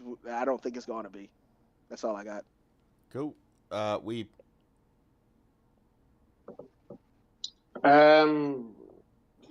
Yeah, I mean, I don't like any merger or acquisition, as Viper eloquently put it. It's always gonna get worse. Though I would say I'd rather have Netflix buy it than Paramount, because fuck Paramount, the cozying up to Trump, which is probably like I said, the only reason why it might get blocked, because unless Netflix sort of greases his palms, and then he's like, oh yeah, I know we're friends, but come on, I mean, Netflix giving the bag, so that then it might happen. Yeah, I mean, it is kind of like insane, what the way that Warner Brothers is going. They should have like a gold mine with all the IPs they own, and then they're laundering them and fuck everything up. I mean, yeah, I think that merger with Discovery is probably the worst thing they ever did. That and trying to copy Marvel with the whole Avengers thing, like trying to catch up to them, that fucked them up. I mean, they could have done. They could. I understand the logic behind that, whether it's like rushing it because you see it now. Like the superhero craze is kind of over. Like these movies aren't doing the numbers they used to do, and I mean, people know who Batman is. People know who Superman is. Like Iron Man and Thor and Captain America. They all need that introduction. They need to be build up. Like you didn't need to do that for Batman or Superman. So I can understand why they sort of thought they could get away with it. And they could have gotten away with it if they didn't fucking hire Zack Snyder. So bro, I was about to say, I blame Zack Snyder for this bullshit, bro. Fuck the Snyderverse, okay, and fuck everybody who's saying, oh, if Netflix, buys them, the Snyderverse will come back. No, the fuck it won't. Shut up. Well, technically that don't you say it, Weeb. Don't you say it, Weeb. I know he works for Netflix. Don't you fucking say it, Weeb. It's not gonna happen. It's not gonna happen. But I mean, I can see the logic there, because I mean, Netflix could screw it up. It's like, we have this contract with Zack Snyder. Hey Zack, well, why don't you just do DC? And they just give it back to him. Free us, man. Free us. Yeah, I mean, what if it was him the whole time telling Netflix to buy HBO? It was him behind the merger. Do it. Do it. He was playing 4D chess the whole time. Yes. You're gonna kick me out, bitch. But part of the deal, it can make two awful Star Wars ripoffs, and Netflix has to buy Warner Bros. Yeah, yeah. I mean, yeah, would not surprise me. No, yeah. I mean, yeah. I mean, it's probably gonna happen. I mean, I don't think anything is gonna stop this, but Yeah. yeah, sucks. Like, I mean, it's gonna in the end, you know, they're gonna close down. They're gonna cancel projects. They're gonna close down studios. Probably yeah, like you said, Rocksteady's probably in the chopping block. Um, and I don't think that Netflix in any way is really serious in getting into gaming. Like they're not buying them to expand into gaming. I mean, that division wasn't even doing that well in the first place. So there's a very good chance that they're gonna close down the series, or maybe indeed go forward to what Warner Bros. Was trying to do initially and just sell off the studios. But yeah, the question is, if Warner Bros. Can sell them, why would Netflix be able to do that? So yeah, yeah. I mean, I think everything has been said. What can be said about this? Yeah. Hopefully, it's not going to happen, but we know it's going to happen. So yeah, once more, you know, sucks. I hope it's going to stop with these merger and acquisitions, but I have very little hope. It's probably going to get worse. I mean, I'm I'm now watching like an older show called Continuum, which is a sort of time travel show where the future the government is bought out by corporations, sort of bailed out. So there's now a corporate Congress. I think that's what we're going with this. Eventually, everything is going to get bought out, and it's, oh, what can we buy more? Let's buy the government. That's what's going to happen. Yeah, I mean, we basically at that point at this point. So. Yeah. Yeah. Yeah. But yeah, no, yeah, I get it. I'm telling you, man, that slogan is about to be the slogan of 2026. It's only gonna get worse. I feel like I feel like I keep hearing that. It's a perfect segment to our next discussion about the I do RAM want to say shortages. Go ahead. before, just real quick, Jeff did announce that they're gonna show Phantom Blade Zero, and we're gonna get a release date. So that's Cool. good. I'm good Yay. with that. Release Yeah. date for what? Phantom Blade Zero. Phantom Blade Zero. Nice. Oh yeah, Yeah, new gameplay and I'm release excited date. about that. I Demo? flashed back We to. need demo. Hold on. I thought the Kool-Aid man just came through. Not the Oh, Kool-Aid yeah. man. Oh I was yeah. like, there's a quick flashback. I hear Phantom Blade Zero just busting through the wall. Oh yeah. Oh yeah. But yeah. So yeah, like I said, that slogan didn't seem to be a fun one.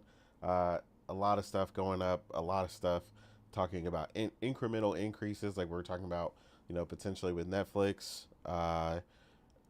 Supposedly Dell and Lenovo just announced a 20% increase on Yeah. certain products as well.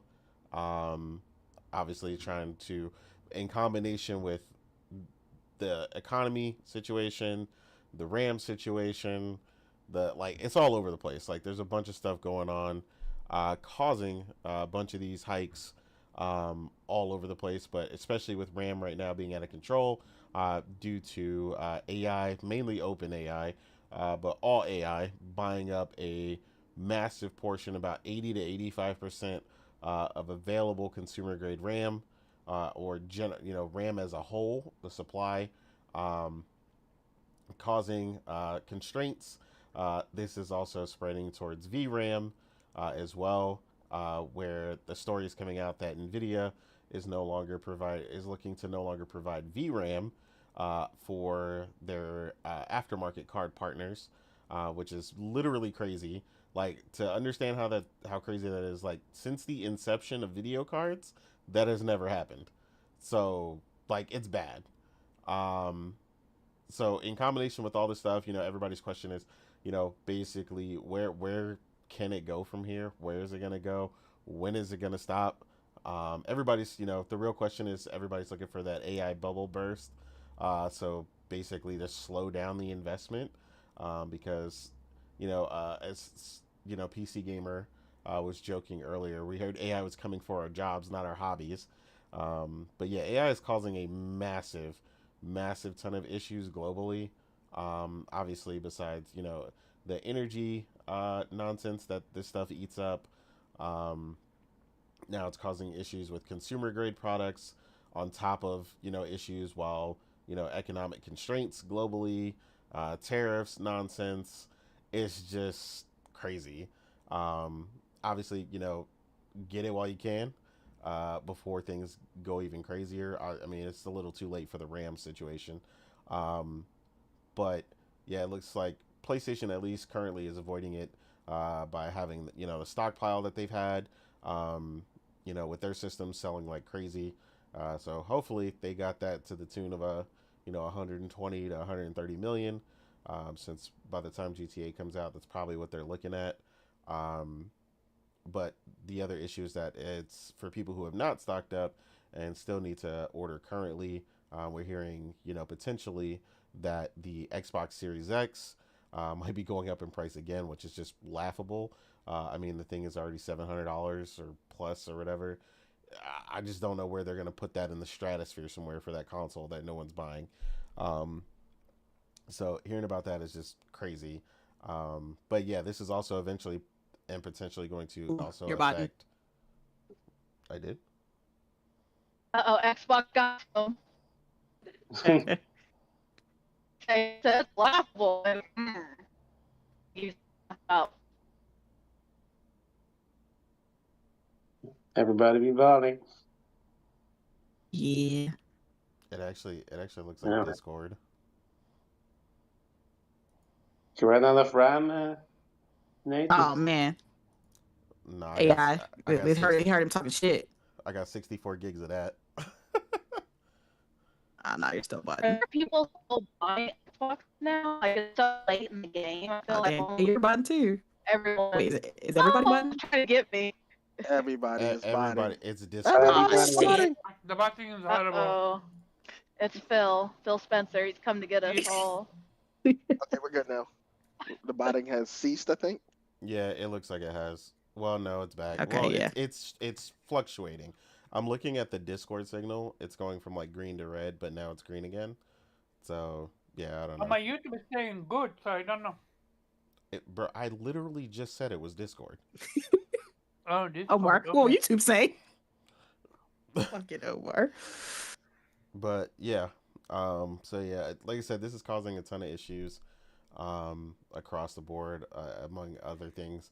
Honestly, it feels like the only thing that's gonna reset a lot of this nonsense between stupid government decisions and economic constraints is honestly, it might be a global recession at some point. Um, like it just, I don't know where it's gonna go. AI is gonna crash. Don't worry. So my question is, do you think that could we see the end of PC in general? Like, What? Are you Okay, so even I'm- remotely no. for real? No. let What? me- No. Let me explain. I'm specifically talking about for a long period of time. The way that RAM is extremely pricey now, and one of the three main companies that stepped, what you call it, left the industry. So then my question become, Well, he we didn't heard, leave, but They didn't leave. They just stopped making them yeah, for. yeah. So then my question become, we heard that 2026 is gonna be even worse. So Well, So- PC gaming might be. PC gaming is going to be a lot more rarer with people Yeah. having with the latest shit. But PC in general, no, they're still going. They'll survive. I didn't mean it like in a sense it's gonna go away forever, but like for a long period of time. And I'm also gonna talk about console It's gaming. it's not gonna grow if as much as if that's what you mean. But like people are still gonna have their PCs. It's not like suddenly next year their PCs will stop working because of the RAM No, Omar's apocalypse. PC is gonna No, that's evaporate. not what I'm talking about. I'm talking about it's gonna be a lot Well, more No, that's rare a to different story. buy a people PC. people are just gonna wait longer to upgrade.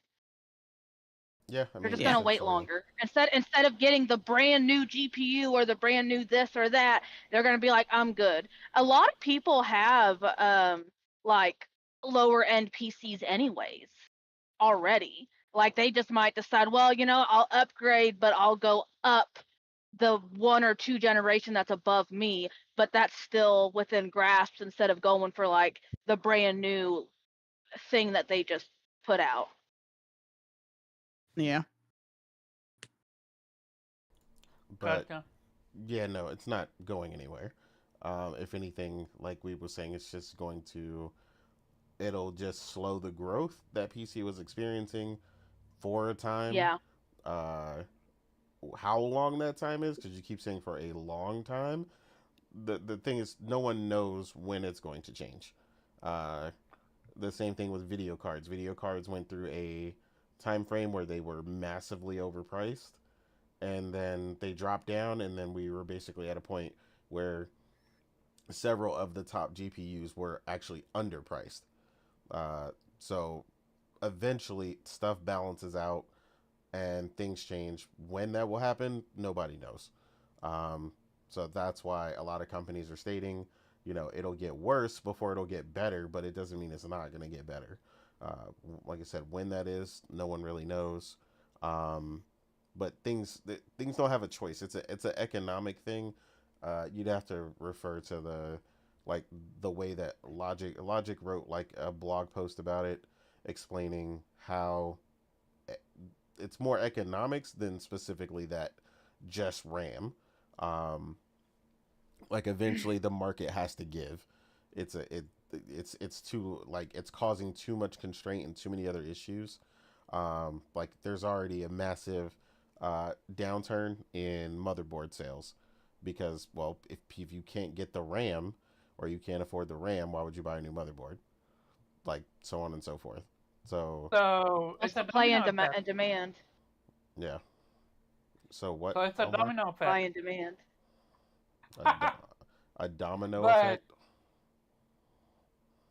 I mean, there's always going to be something else that utilizes it. That's why I stated it's also going to slowly affect SSDs. It's slowly affecting GPUs, but everything won't be affected to the same degree. So it really just depends, um, on what's ultimately going to happen. Um, when they come back down, the reason why. I mean, there could be a breakthrough presented tomorrow that completely changes it. Like the reality is, we don't know what's going to change it and when it's going to, you know, that demand is going to buckle essentially. Um, but yeah, I mean, everybody. It's up to everybody. Speculation as far as what exactly is going to be affected and when, and what won't. Obviously, certain companies will have certain things in place to prevent dealing with the price hike because there's long-term contracts in place for a lot of companies like PlayStation that produce a lot of these things that basically have fixed rates that they can't. A lot of these companies can't just start charging crazy amounts of money overnight just because they want to supply RAM, to AI companies for more money. So there's a lot to consider that's going on here. Um, it's definitely going to affect stuff, but I don't think it's just the RAM shortage in general. I think there's other things at play here because obviously a ton of things have gone up, but as certain things have gone up, like here in particular, rent is supposed to be crashing. So if people are up for rent renewal and stuff like that, their rent should go down, stuff like that. So it just depends on what it is. Um, but yeah, it's not a good thing as far as consumer grade electronics goes that use any of these parts. Um, at least for the foreseeable future. But like I said, it could bust in the summer, or by 2027, or whenever. We're not really sure. But yeah, I don't know. It's going to be interesting to see what happens. But yeah, things are already pretty expensive across the board. So yeah, I mean, having this be expensive is going to be a thing. But I think a lot of people should have jumped in on that PlayStation. If you haven't already, especially with those sales. Being able to get a Pro for $649 and things like that. So I think it's just you're gonna see too much. Basically, kind of like Kay was saying, supply and demand. Well, the demand will drop so much that eventually, companies have no choice but to bring things back down to normalcy, because otherwise, there's like the demand is literally gone. Um, so you run into those kind of issues and those constraints. Um, Yeah, but then they're going to have like an over surplus of supply, and they're like, well, we need to get rid of this shit. So then the only thing they exactly. can do is to come down in price. And then also talking about like you now have like these new AI customers, so to speak, right? Well, eventually there's going to be like a cap off, and you're going to reach all of those customers. You're going to hit this saturation level. Like it's just a sudden boom at the moment, but there will be a point to where you established all the customers that are going to be there for that are going to demand that large of supply. Exactly. Just like Game Pass. Yeah. I mean, Yeah. essentially. Yep. And I mean, Game Pass, anything where there's that potential demand, right? Cars are right now out of control, right? Especially new cars. New cars hit $50,000 plus, or a $50,000 average for the first time in history, which is crazy. Plenty of cars out here ain't even worth that. And everybody knows how it works when you drive off the lot with a car.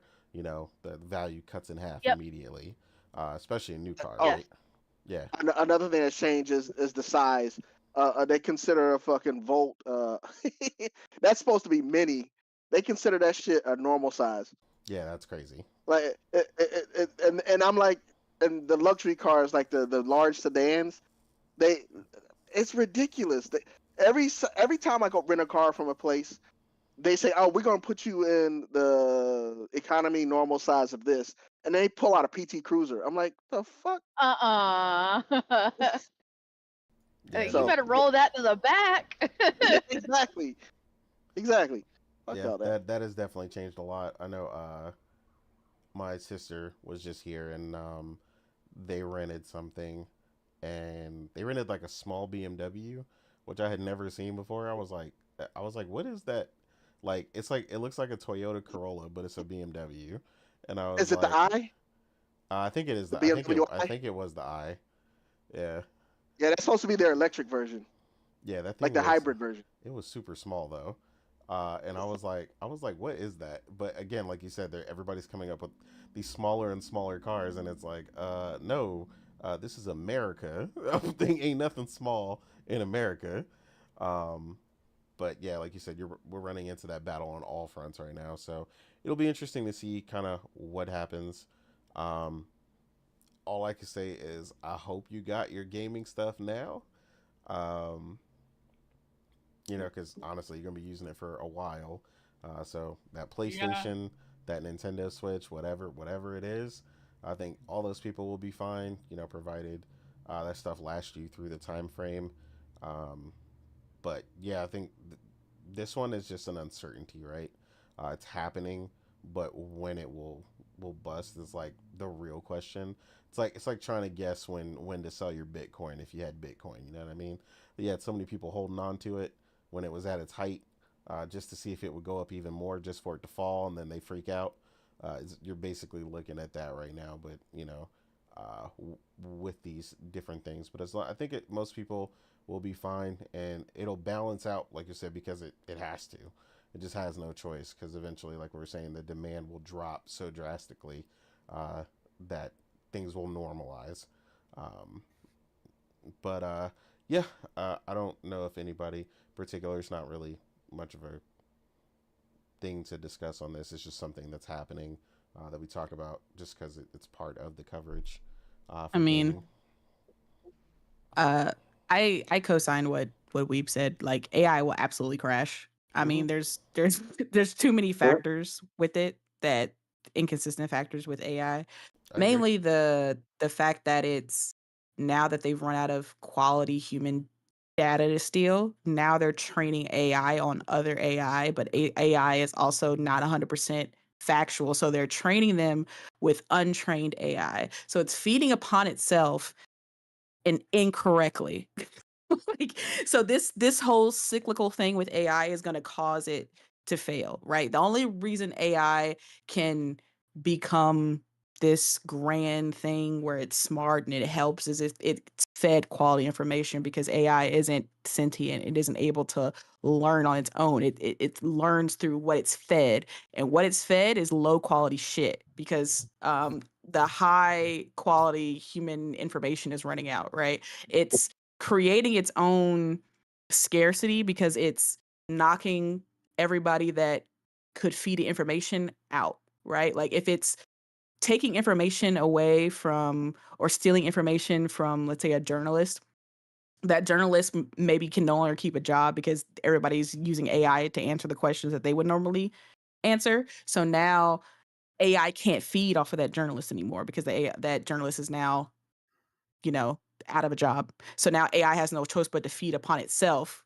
and there's no accuracy in AI's own self because it can't self-regulate. So like, this is a whole situation that's going on with AI. So yeah, it's absolutely gonna fucking crash, and there's not enough power on Earth to keep this shit up anyway. So there's just too many factors that go into AI, that yeah, there's definitely gonna be a crash on it. So I wouldn't worry too much, because these little feeding farms that they're feeding all of this RAM to, it's not gonna last forever. And prices will begin to normalize. I think this whole AI trend is gonna go downhill, and anybody who's investing all these billions into it, a la Microsoft, gonna be on the receiving end of just losing a lot of money, to be honest. Yeah.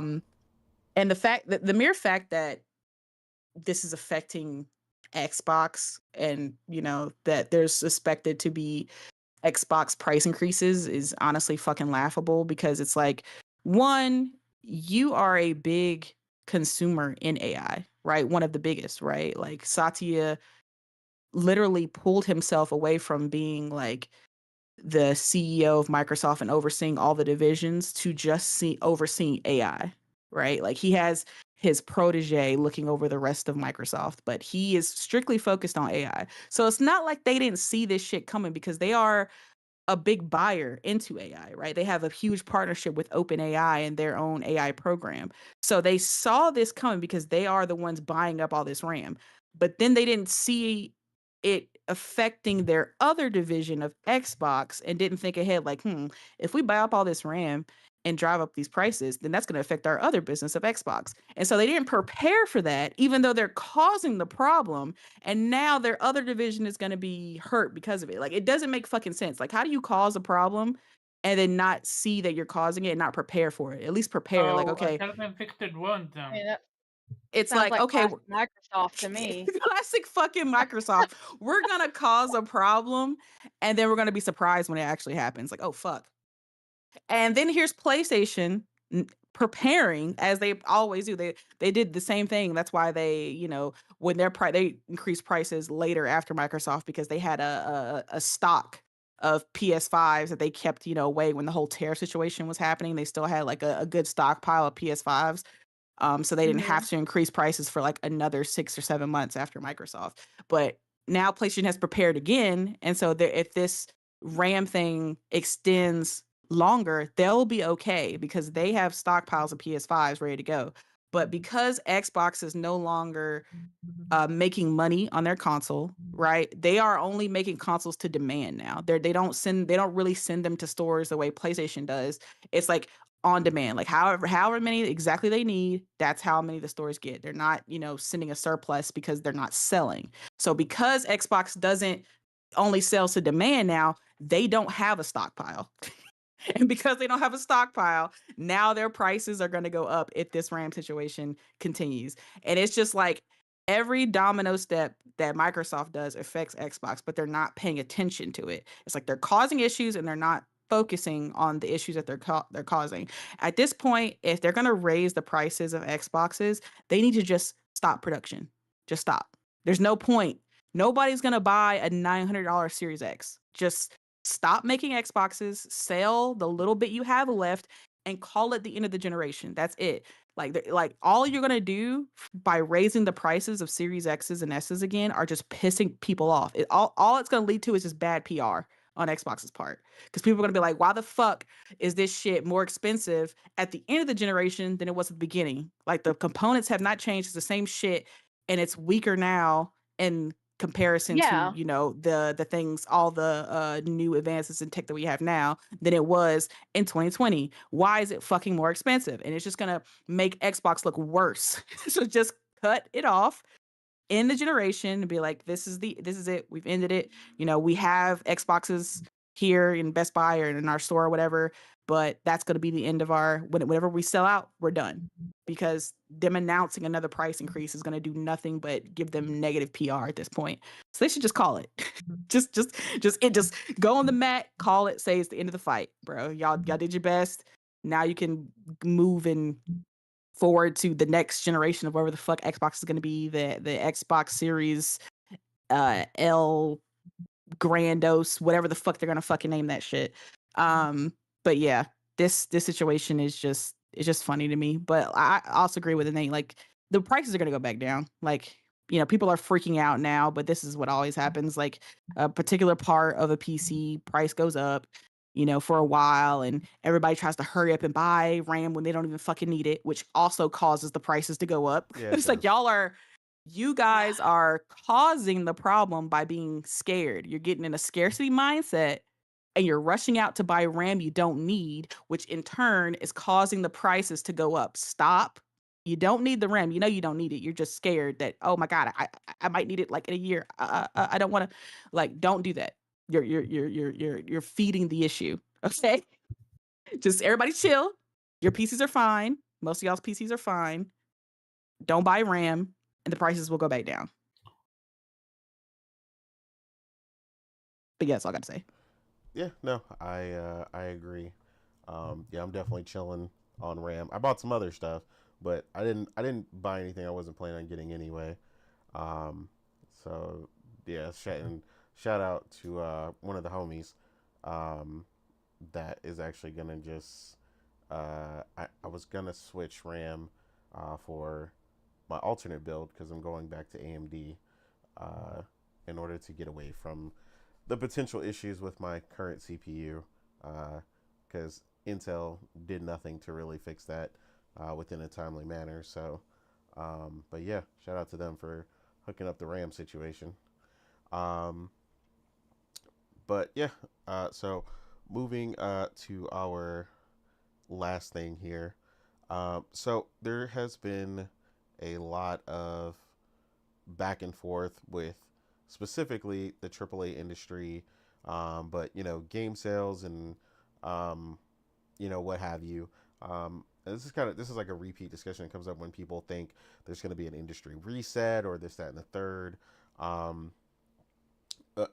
These comments are particularly coming from the Nexon's former CEO. Basically says the AAA game industry is dying. Again, ironic coming from Nexon, who they have a very specific skill set, is what I'll say. And AAA is not really where I would call them, and they definitely don't make AAA single player titles. So I think he's just exaggerating based on the performance of his company that he used to work for. Because yeah, I mean, if I was looking at Nexon and I was looking at the games that we made, yeah, I'd probably think the industry was collapsing. But I also agree with the quote from Colin in regards to kind of what he was saying, because this has been a thing, right? And we've talked about this being a thing as it pertains to the way mobile works, right? Mobile, only a few games or a handful of titles really excel in the mobile space, right? Everybody else goes to die. The ground is littered with the bones who have tried for that and failed. Everybody wanted to make a Flappy Bird at one point, and so on and so forth. And there's a billion games in these stores between Apple and the Play Store and so on. And now, more than ever, with the indie scene, we've got people creating, titles by themselves. I think I bought 2 or 3 indie titles this year that were made by one person. So, I mean, and thankfully, these games are actually really good. But we're getting kind of more and more of that. But with that and the ease of access, in order to make these games and having smaller and smaller teams make these games. Omar, you need to mute your mic. More and more people, like I said, being able to make these titles. We're getting more titles, right? Over the years. And, everybody's competing for your time. Our time doesn't get more, we don't get more time just because there's more games we want to play, right? That's the constant struggle. We were talking about that, about what we're playing or how our strategy for, how many games we play at once in order to finish some of these titles, right? Everybody is competing. So I wouldn't say, I personally disagree with his statement that, he thinks the AAA industry is dying. We kind of get that from quite a few people throughout the years, depending on what they play and say with that stuff. But I think it's just kind of what Colin was saying, where he says there's too many studios making too many games for too few consumers that have too little time. And notice he didn't say too little money, right? He said too little time, because I know plenty of people that got the money, but most of them ain't got the time. Like, again, you could become a millionaire tomorrow, and although you might be able to play more because maybe you don't have to go to work or something, but there's still only 24 hours in the day. Eventually you got to sleep. Eventually you got to eat.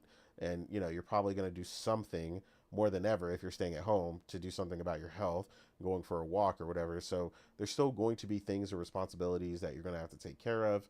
And like I said, ultimately, there's no more time in the day that's going to be allowed, right? It's still going to pass like normal. So, but he ultimately says it's survival of the fittest, right? And at its very essence, and he states, this is something I mentioned before. N64 had fewer than 400 games. PS2 got into the several thousand, and 18,000 games have been published on Steam in 2025. By comparison, 2024 had about 19,000 games published on Steam. And he says ultimately it's really just simple math, right? That's just way too much.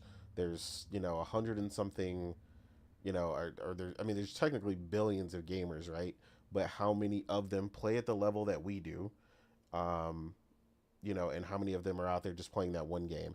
They're just playing World of Warcraft. They're just playing League of Legends, and all that. But if you make, obviously, which is why the industry is fighting so hard to create that one more game to get everyone onto that game. Yeah, and I mean that fight is honestly a losing battle for 99% of them. It is.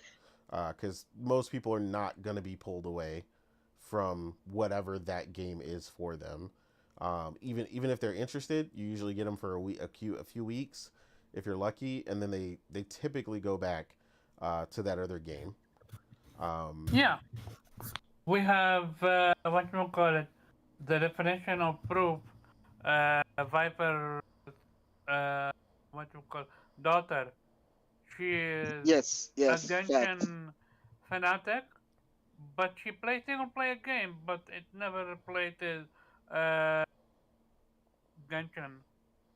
Yeah, she will always go back to Genshin. Always.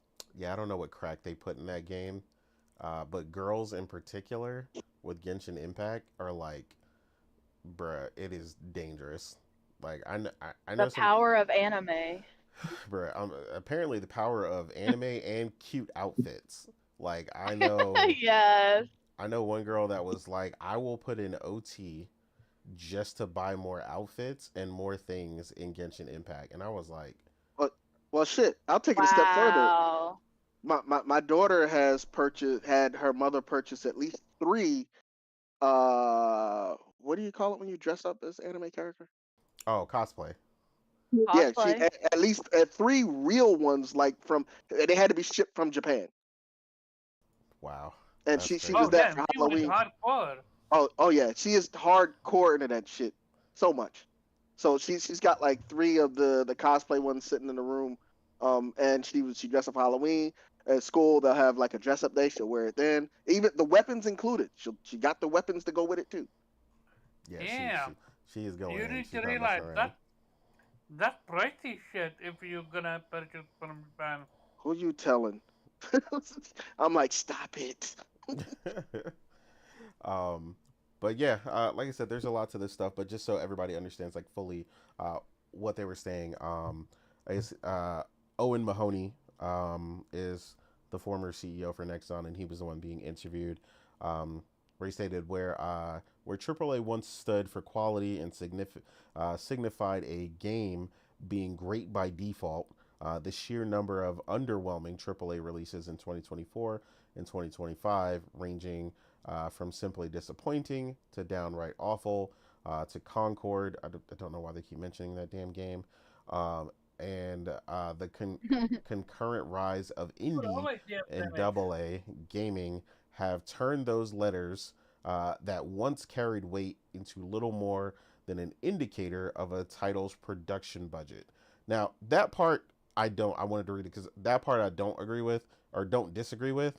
AAA is often basically associated strictly nowadays with the budget because we have gotten AA titles or games dubbed AA titles like Expedition 33, which, essentially just didn't have the budget, being that astronomical, but gave us a game that was incredible without the need for that. And then the rise of indie, which Morgan will definitely proliferate and talk about I'm all here for that. how Mhm. great that is. And I can't It's disagree. fantastic. I went from someone who really was like, I couldn't care less about an indie title to playing several indie titles a year. And that stems to honestly talk about how great their quality has come up and how many great titles I couldn't no longer ignore, because they were no longer just either, just a little game that was in a genre I could ignore. They've expanded to so many different levels and so many different I guess levels to indie. Like there's the single indie, there's the more expensive indies. They talked about. I remember there was an article talking about one of you guys' favorites, Sea of Stars, and like some indie people were kind of feeling some type of way about that game being called indie because they stated the budget for that game was kind of big. Again, I don't remember what the exact budget was, but I mean, obviously, it was still considered an indie title. So I definitely think what's really just happening is just the quality is being realized by more people of the indie and AA space about what can be achieved without breaking the bank, right? Not that there's no place for AAA, but if you're going to go AAA, you better make sure, it's going to be quality and it's going to be something that people want to play. But I think that's always been the case. It's just become more the case because technically your competition is coming from not only the AAA space now, but those AA and indie titles. Um, Morgan, how are you particularly feeling about those statements? Do you align with the statements that were stated, or how are you feeling the current state of AAA is versus everything else? I mean, everything's cyclical. Like everything in life is cyclical. So I think AAA is just kind of going through its downtrend right now. And indie is getting the well-deserved love that it's earned. I mean, we see it especially with the Game Awards. Like, I think over half of the nominees are technically indies. So, indies have been killing it these past few years. I've been parading it and championing indies because indies are fucking awesome. I think everybody should give them a chance. I don't think the amount of A's in your development really matter to the quality of your game. And we've seen that time and time again. And I think that's I think that's another reason that Expedition 33 is going to win. Obviously, it's a great game and it deserves it, but I think the industry also kind of wants to put that message out there that you can do great with a lower budget. You don't need $500 million to make a fantastic game, right? But I don't, I think I think AAA will pay attention, like big AAA publishers will pay attention to the impact that these smaller developed games are having on the industry. It doesn't take, like I said, it doesn't take these big budgets to make a great game, but I think AAA still have their place. Like I think those big blockbuster games are stuff that we still want. Like, because I love my indies, but I still love my big AAA bangers, right? Like anytime Sony drops a single player game, I'm there day one, right? And they definitely don't skip on the budget with their games. True. So yeah, I think there's a place for everything, but I think more than anything, I don't think AAA is going away. I don't think it's going on a downhill, because at the end of the day, AAA games still make a lot of money, right? Even though we've noticed like the quality of a lot of studios or a lot of IPs that we've grown to love dip, things that are getting a resurgence, IPs that are getting like their fourth or fifth sequel, or just IPs that are coming back in general. We've kind of just seen a dip, or sometimes a studio that we used to love making a trash ass game. Looking at you, Rocksteady. Yeah, but sometimes it just takes that that push and that seeing the decline in money to realize that things need to be changed. So at the end of the day, that's really all these companies pay attention to, is the bottom line. We can say what we want, but if the bottom line isn't moving for them, they really don't care. True. But I think the fact that a lot of people are taking pause with buying games, especially nowadays with games being $70 and they're probably going to be $80 next year. I could definitely see that. Xbox tried to push it to 80 this year, and people people slap them back of the head and just like, I don't know what you don't know what you're doing right now. Relax. But with the games that they're gonna have next year, I could definitely see them pushing to 80, and probably PlayStation as well with Wolverine. But with people kind of making these decisions nowadays of like, okay, I can only get maybe 1 or 2 or 3 games a year, and people are analyzing and realizing, wait, I could buy 80 and get this game, or I could get these 2 indie games and have the same amount of quality, right? Yeah. I think it's got, and hopefully, maybe this is me being a little bit too optimistic, but I think it has a lot of AAA publishers kind of reevaluating what they consider to be quality and what they push from their studios.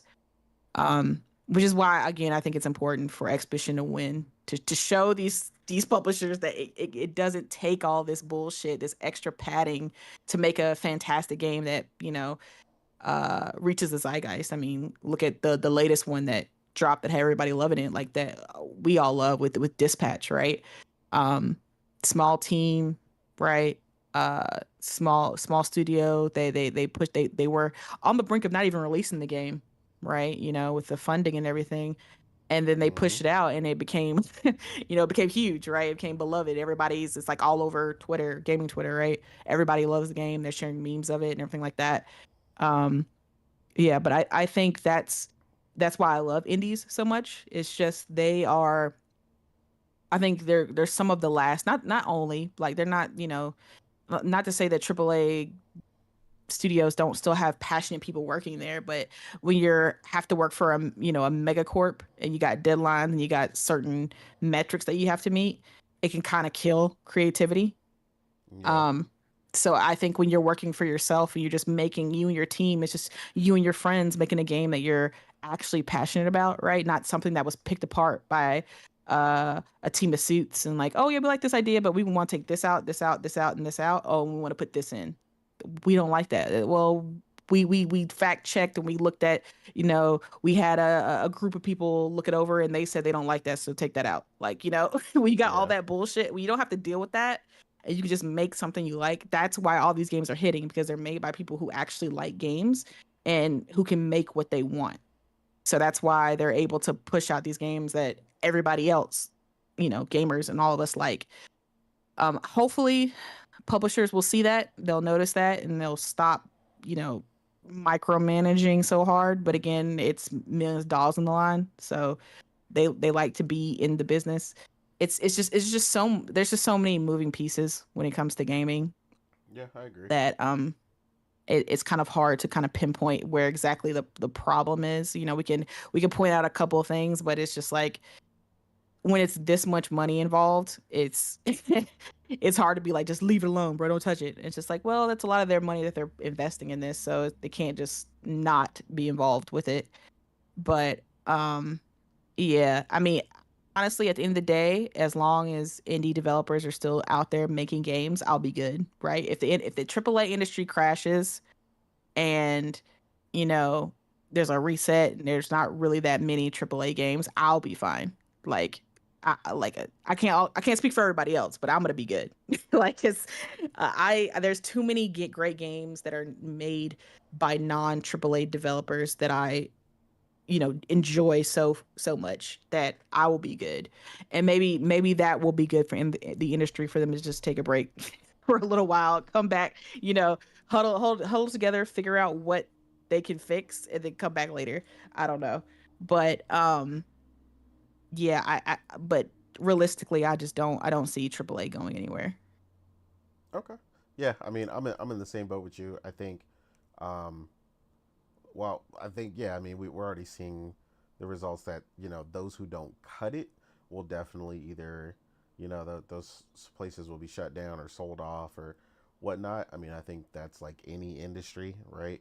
If you don't measure up to the quality of the industry you're in, then yeah, of course, you're not going to sell. People are going to see that.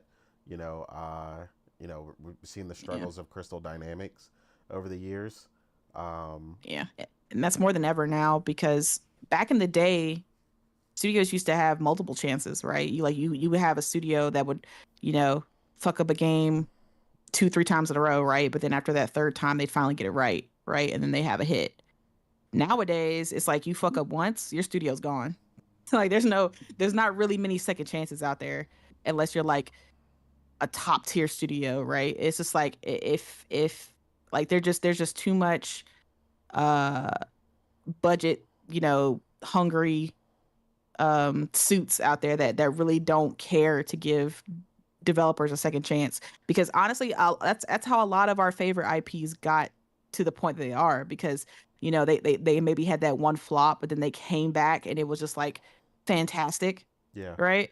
Like it's just, but again, nowadays they just don't get that chance. If you're AAA and you fuck up an IP, like that's the end of your studio.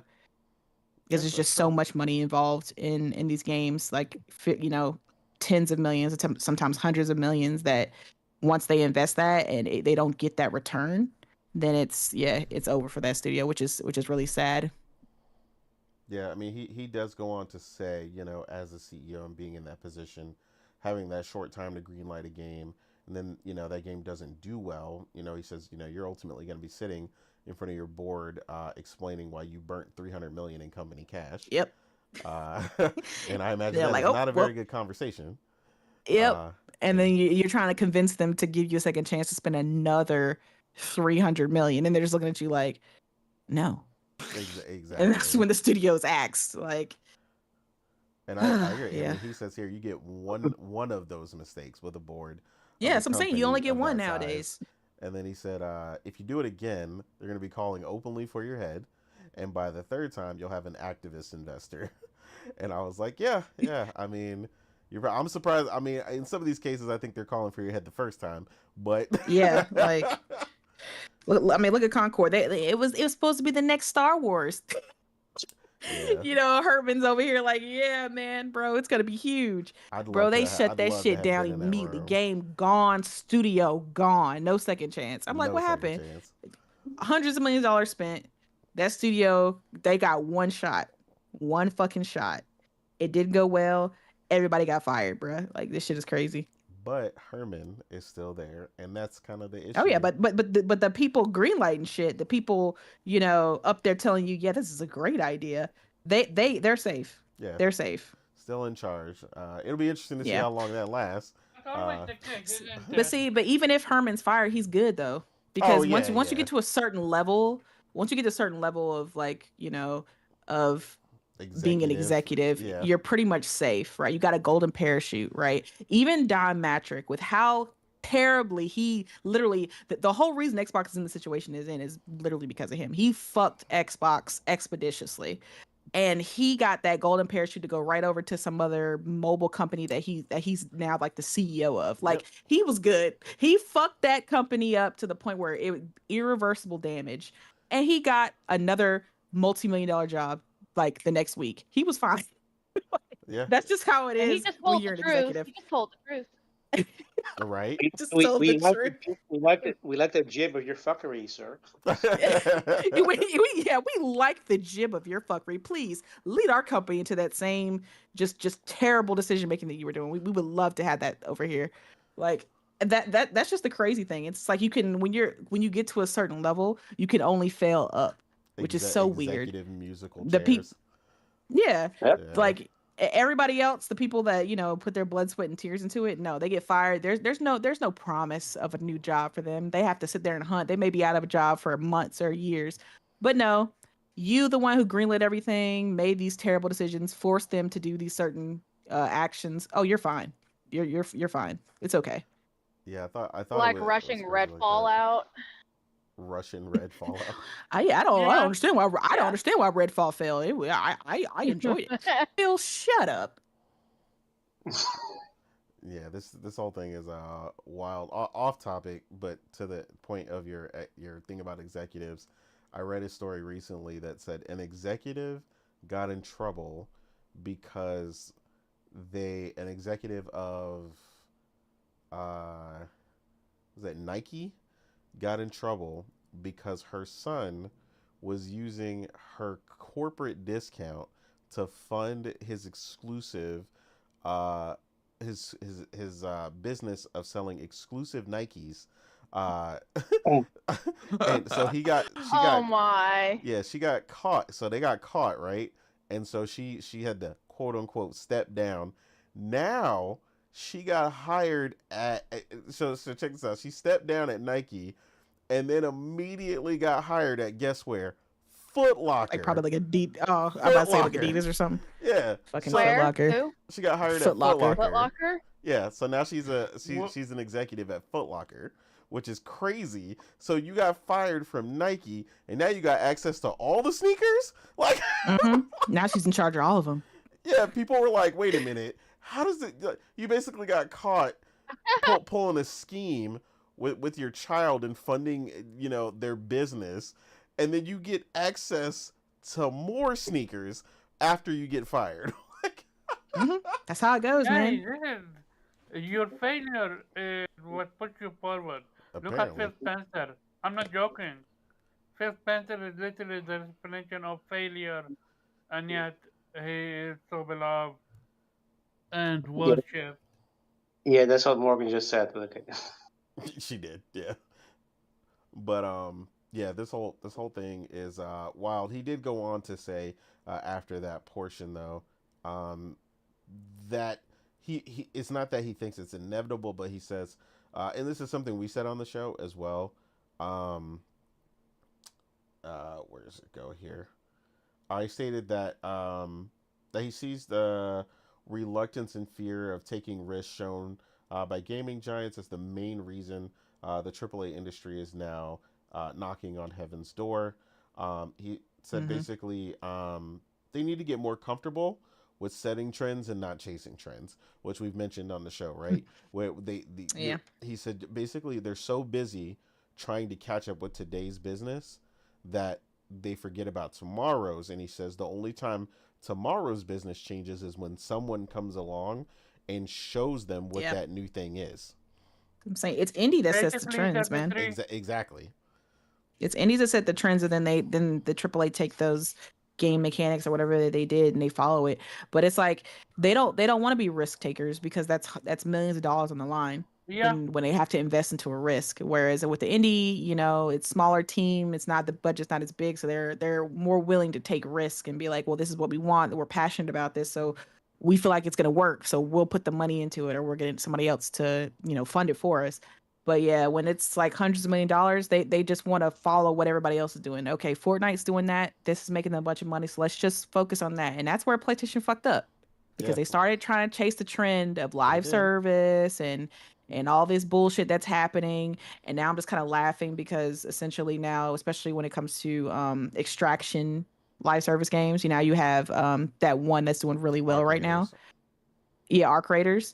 And at a time when Marathon was supposed to already be out, right? It was supposed to be out and getting these fans and getting these people to buy the game. And now Arc Raiders came out first. Everybody loves it. Everybody's on it. They it's up there for the multiplayer game of the year or whatever.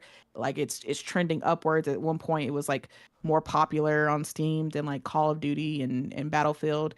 And now here comes Marathon at the last minute, after their whole little fumble with the terrible reception with like the beta, and then that whole situation with the stealing that artist's work, which, by the way, they've just announced that, or the artist just announced that they've come to a agreement, which means she got paid. Oh yeah.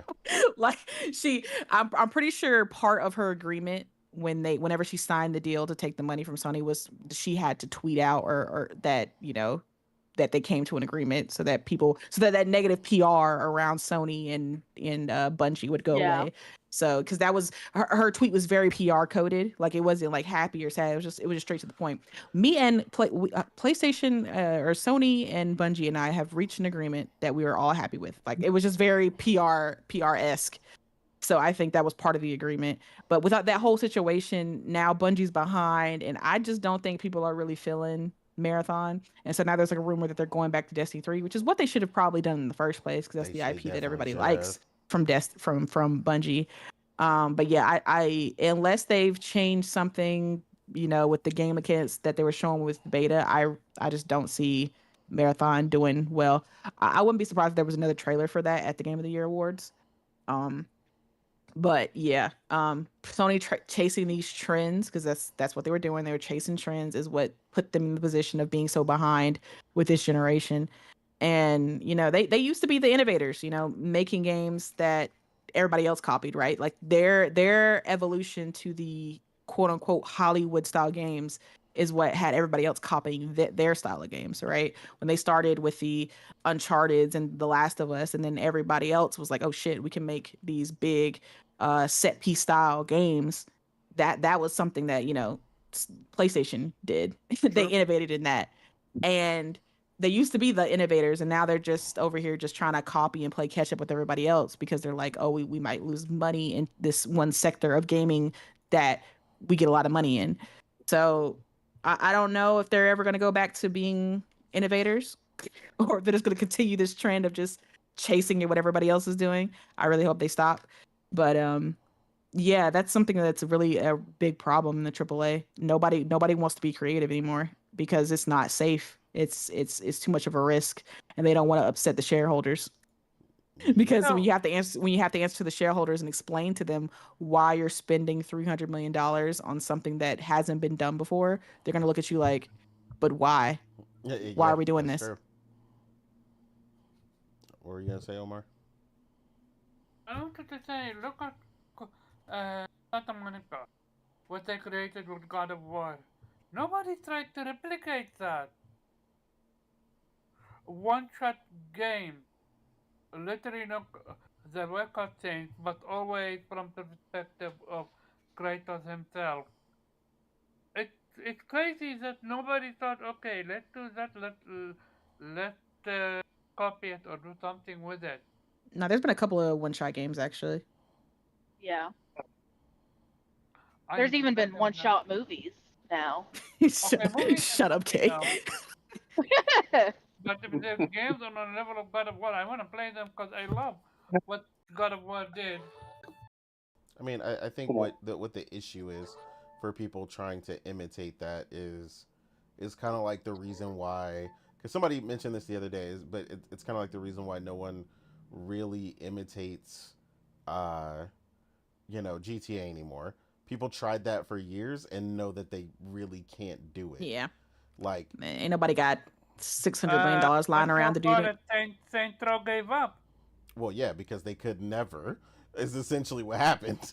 Saints Row could never, literally the entire time they tried. And the last iteration they put out was probably one of their worst.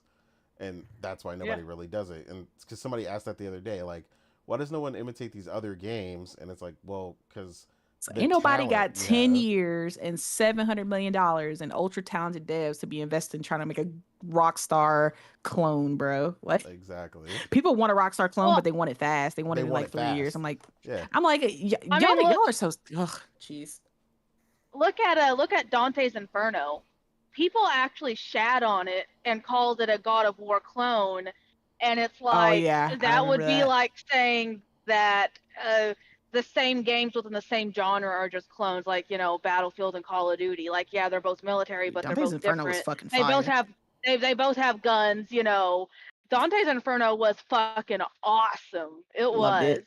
And yeah, and people hated on it, and that was, we only got to see that. They came out with an animated movie, which was awesome too, but it didn't go any further because everyone's like, that's a God of War, cheap God of War clone. And it's like, no, it's fucking awesome. What the fuck? Actually, I think information that part 2 got cancelled. Yeah, that's what she's saying. Yeah, it didn't go any further because people just didn't really support it. Yep. But yeah, no, understandable, and that's a big reason why you don't get a lot of that. I mean, you got to recognize what you're capable of, is what that comes down to.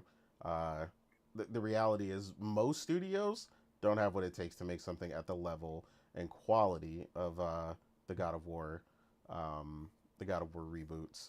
So I mean that's just the reality. Same thing with Uncharted. Same thing with The Last of Us. I mean, people are still discovering, you know, things that you can even do within the combat in The Last of Us Part 2. So it's just on a different level. And it's like, once there's certain things you just got to accept when, you know, it's like college, you know, there's D1 level, and it's like playing at the D1 level at the very, very top of college sports is like, it takes a certain talent. Like pretty much a lot of people at that level are guaranteed to go pro for a reason. Like you're literally the top of the top when it comes to the talent pool, and it's just like some people got that, and they have the in-house support and you know, the structure in order to support that. So I mean, I think that's also an important thing as well. I do see where part of what he says. He's wrong, but he's right, but he's wrong. I mean, yeah, like I don't specifically think he's wrong because he's mentioning some of the other things, right?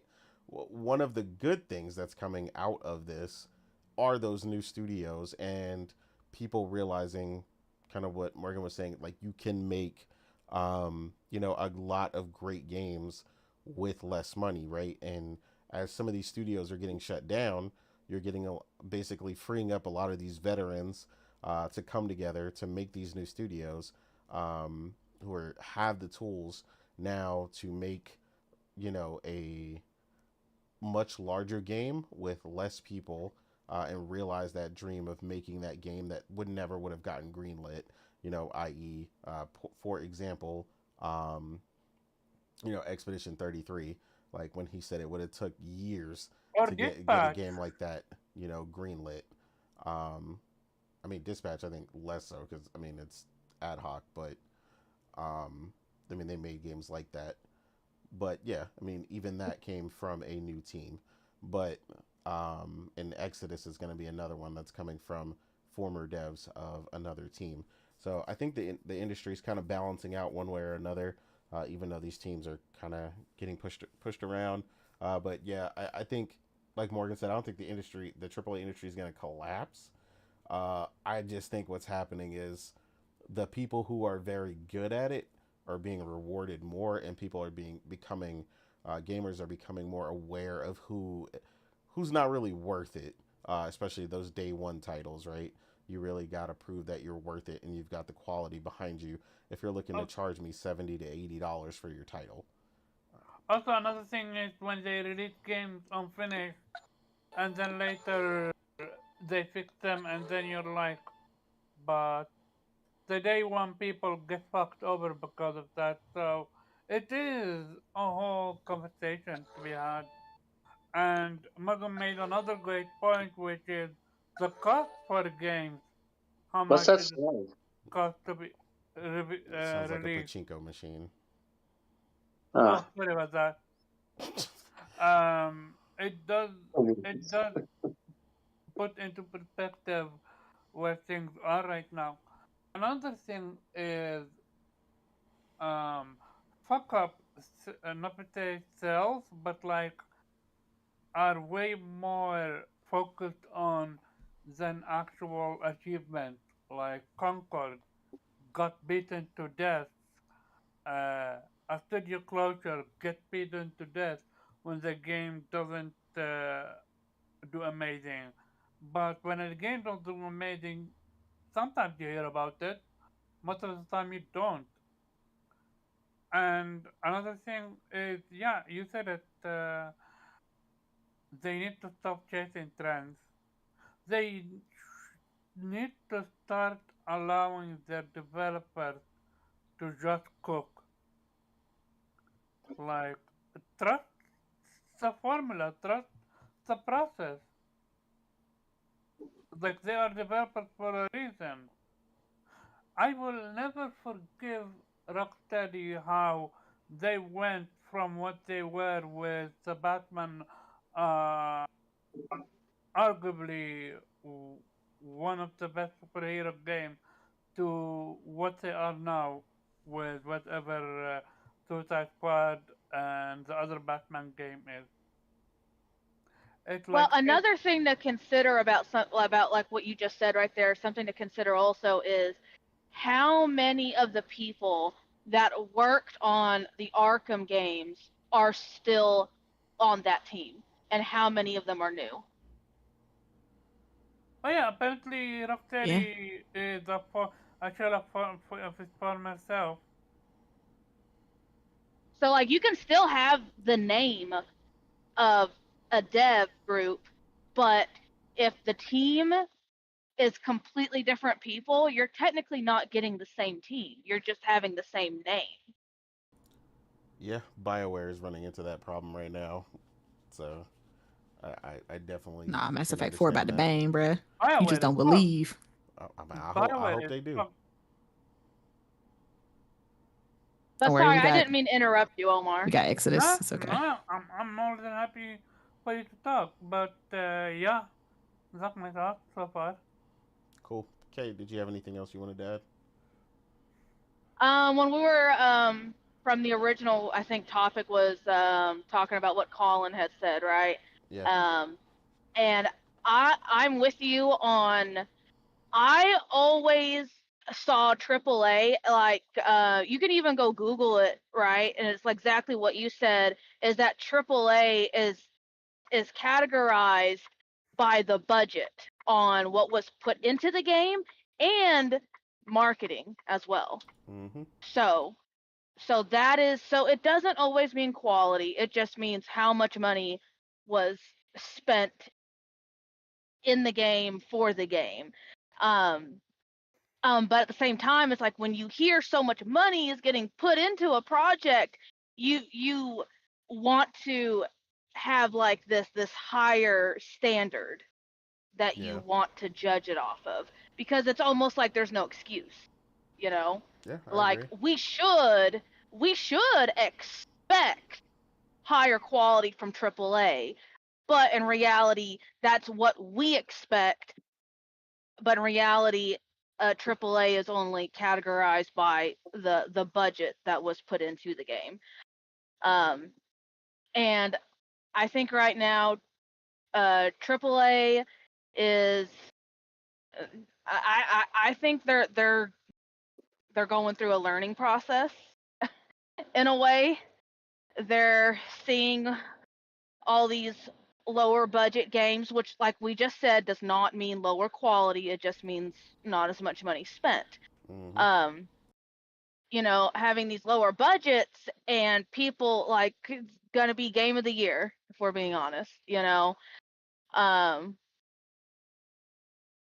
and so I don't think AAA is going to crash and die for the same reasons as Morgan stated. And that I think that it's just going to be a hard lesson that they're just going to have to learn, and they're going to have to sit down. And if they don't want to crash and die, then they're going to have to reevaluate and go back in and start doing something different, or at least try to go back to what was good for them and then work off of that.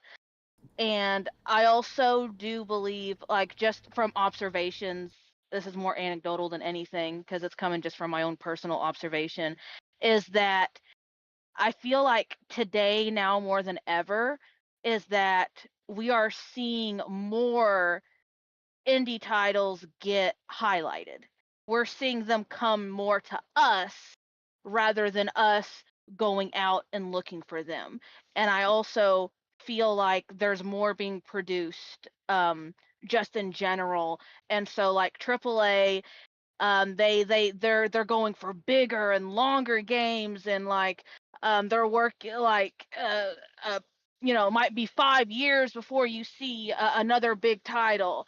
And when a lot of these other games are not taking quite as long to put out. And so you're just kind of like, you have these big complex meals, and they're trying to, like, that doesn't mean they taste good, right? But they're taking longer to put out, they're taking longer to cook and get put out there, that that we're just seeing more and more of these indie AA games come out. And then when people start to realize, oh, that doesn't mean it's lower quality. I actually like this better than any AAA game that came out, that happens.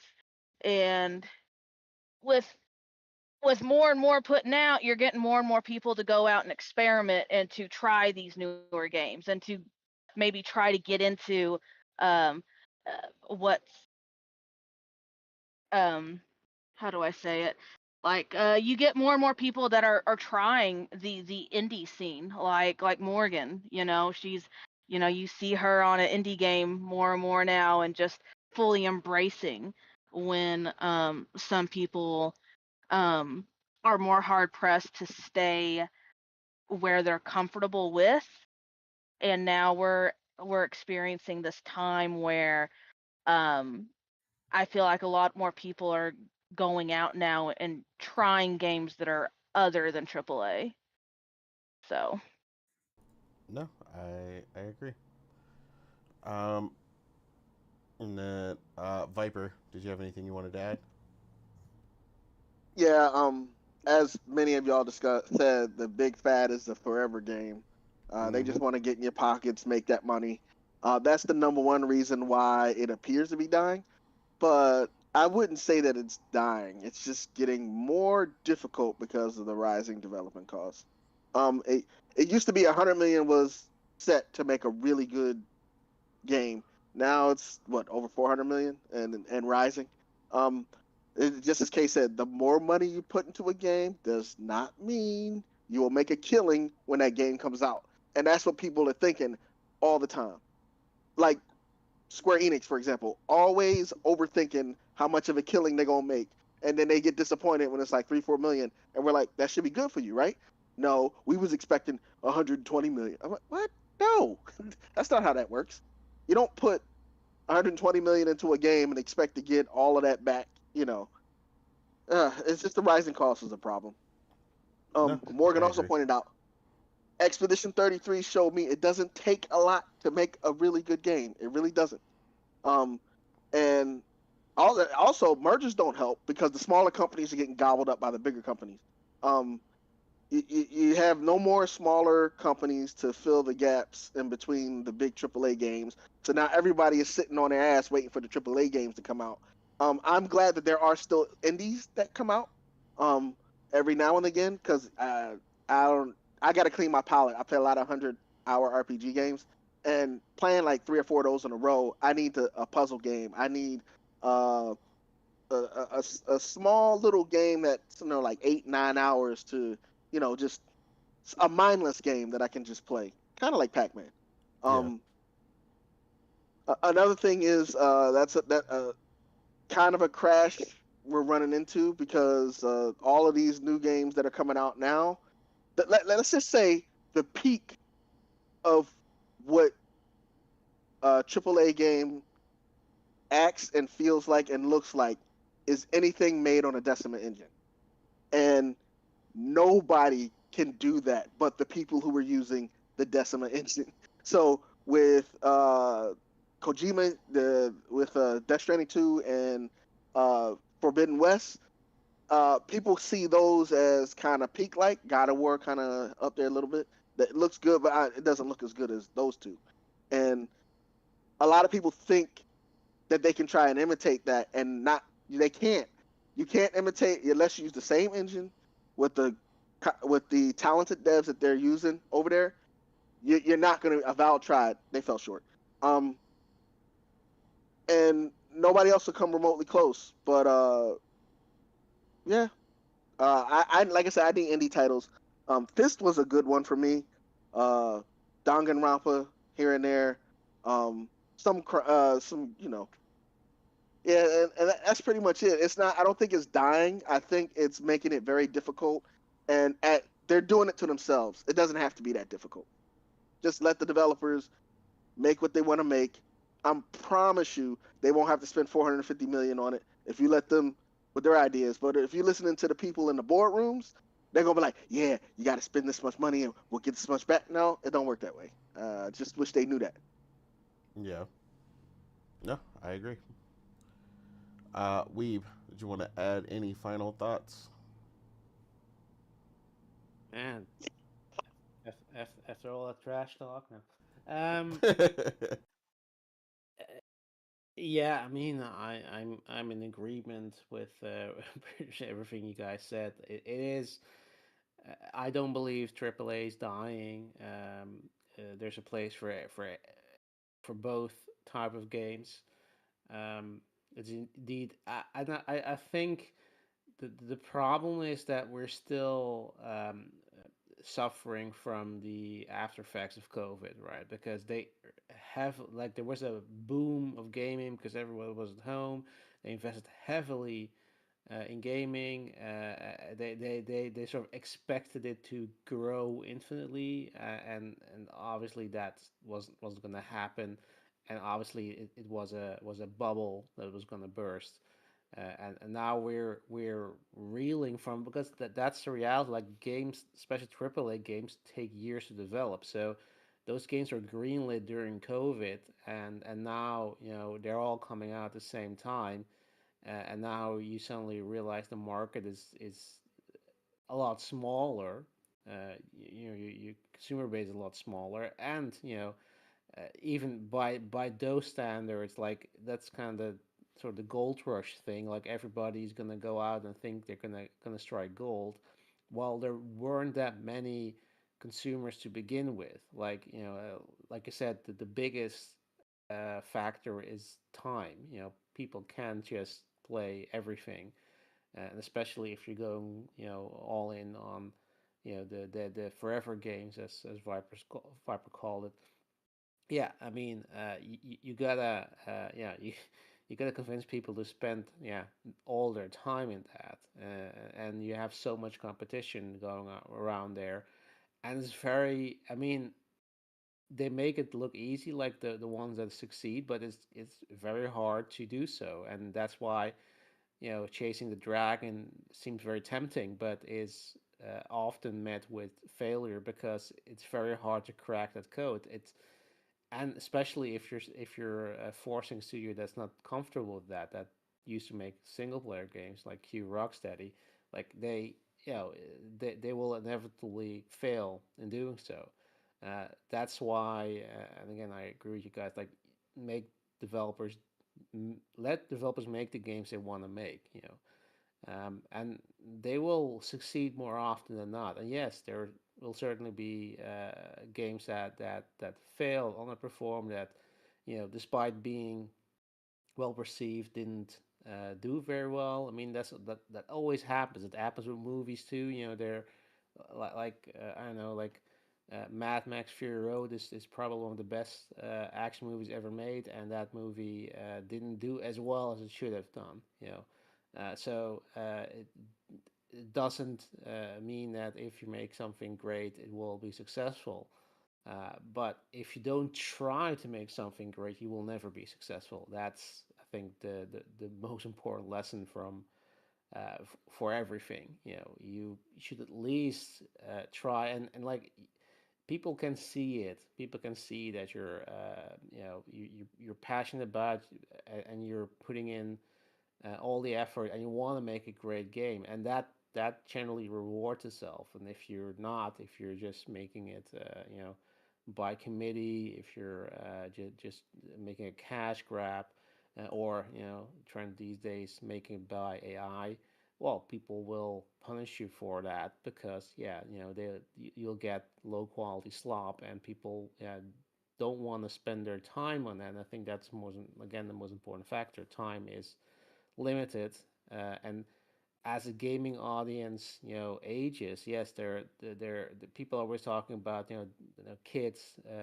play games differently than we do or their parents do, but in the end, who's who have the hands on the wallet, like who are the big spenders? That demographic is uh, aging, and that demographic, has less time, and money isn't the issue, but it's time where, that's the limiting factor, and that's who you're competing for. That's you need to make sure that they have an experience that's worth their time, and yeah, I mean, they will drop it in a heartbeat if if it's not, if they don't feel like this is worth their time, if they could spend that time elsewhere.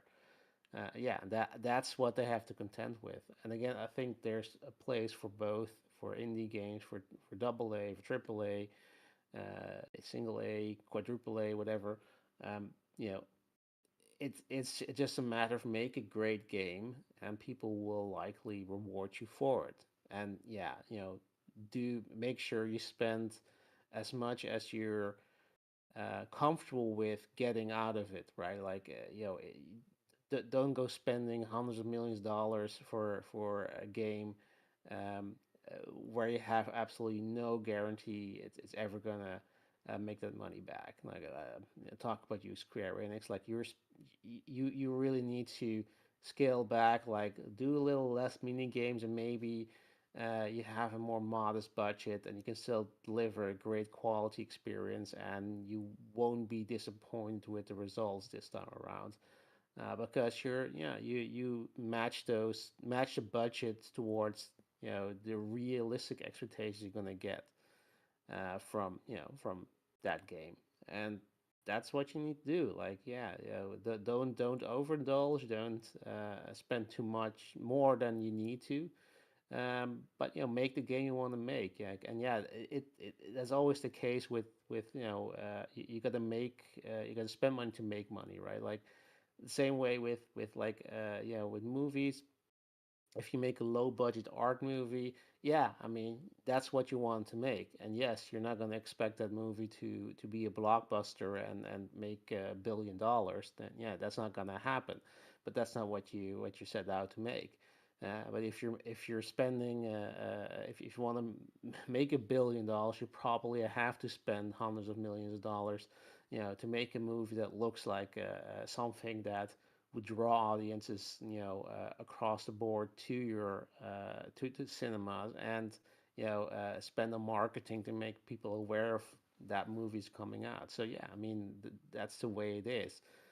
I don't think that particularly has changed. I think, like I said, that it's just the after effects of of COVID, of that boom that's not hitting us, and combination of demographics changing, as in maturing, where time is becoming more of a luxury than money is. And yeah, I mean, and obviously, um, if you're called Ubisoft and you think you need to just pad your games as much as possible, so people keep on playing and like making hundreds of hours. Like, I mean, sure, do your thing, but don't be surprised when people might be burned out with that, and that people might want to have more focused experiences that don't take that much time, but still deliver great quality, and allow them to manage, their time better. They can finish those games within the time they want to finish them, and then hop on to the next game they want to play.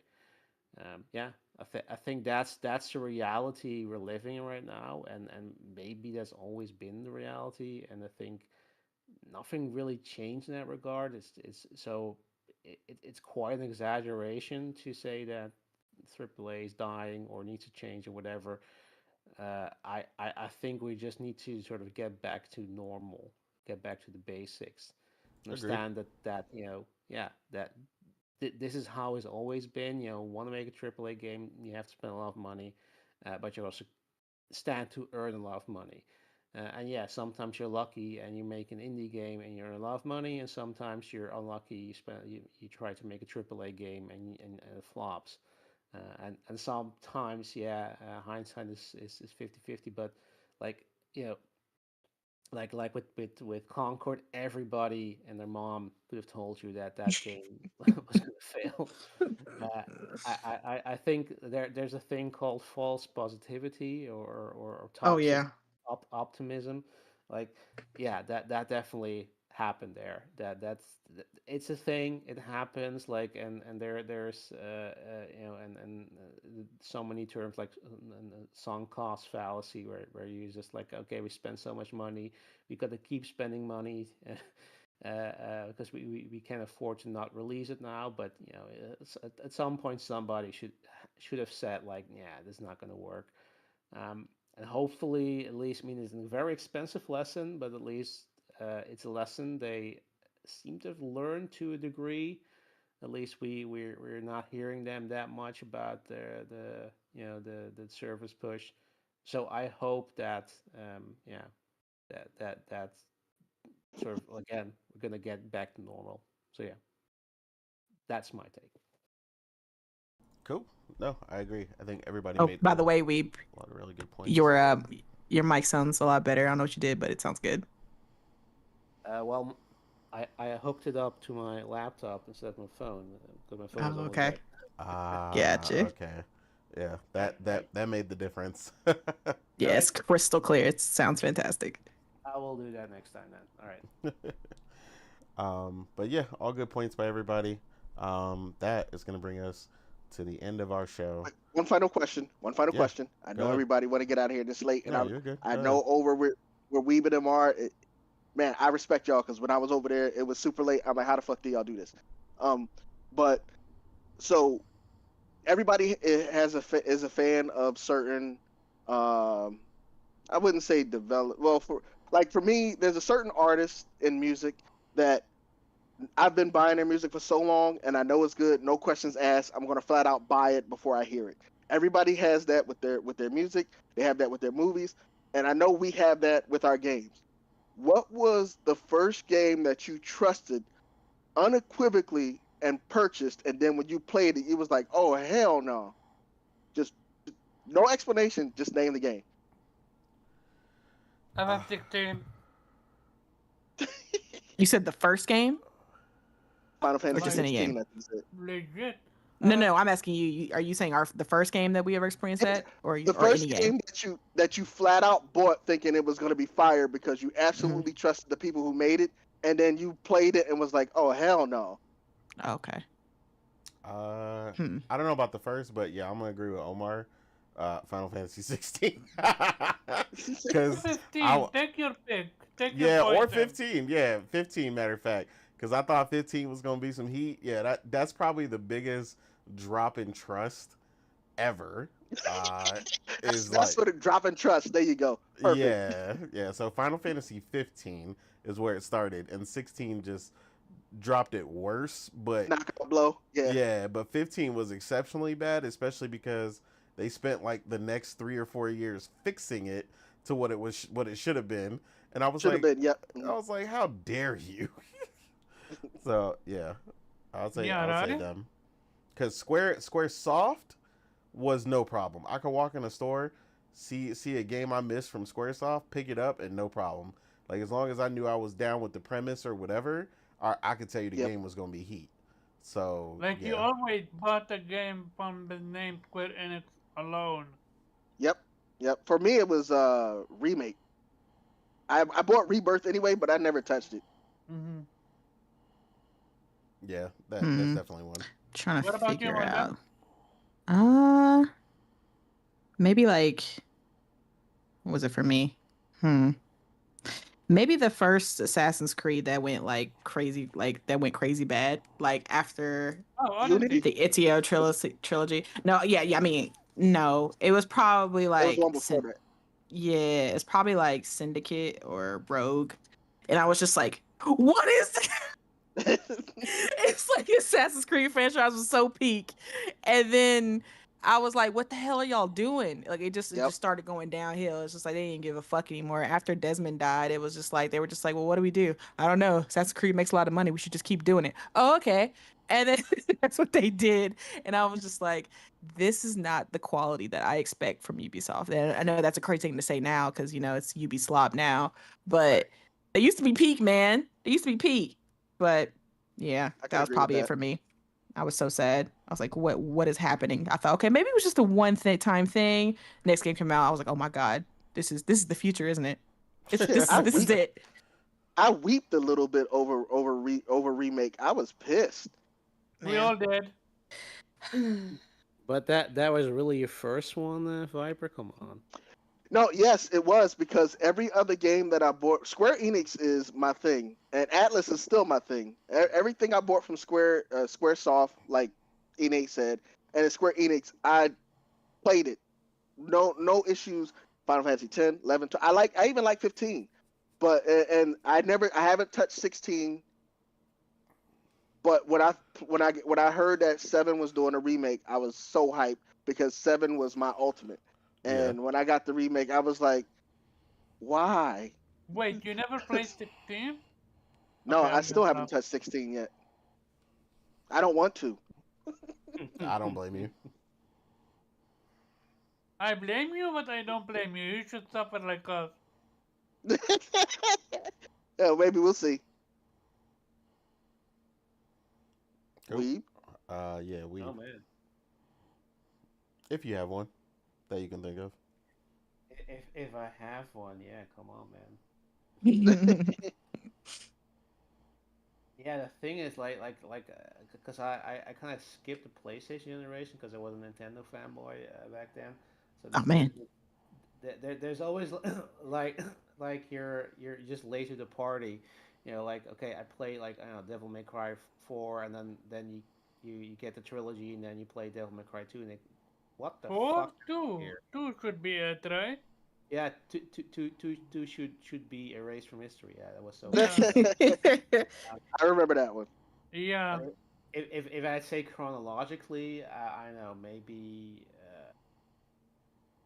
Yeah, I think the Nintendo 64, Donkey Kong 64, like Rare was like the golden boy, and then they made that bullshit, like with the DK rap.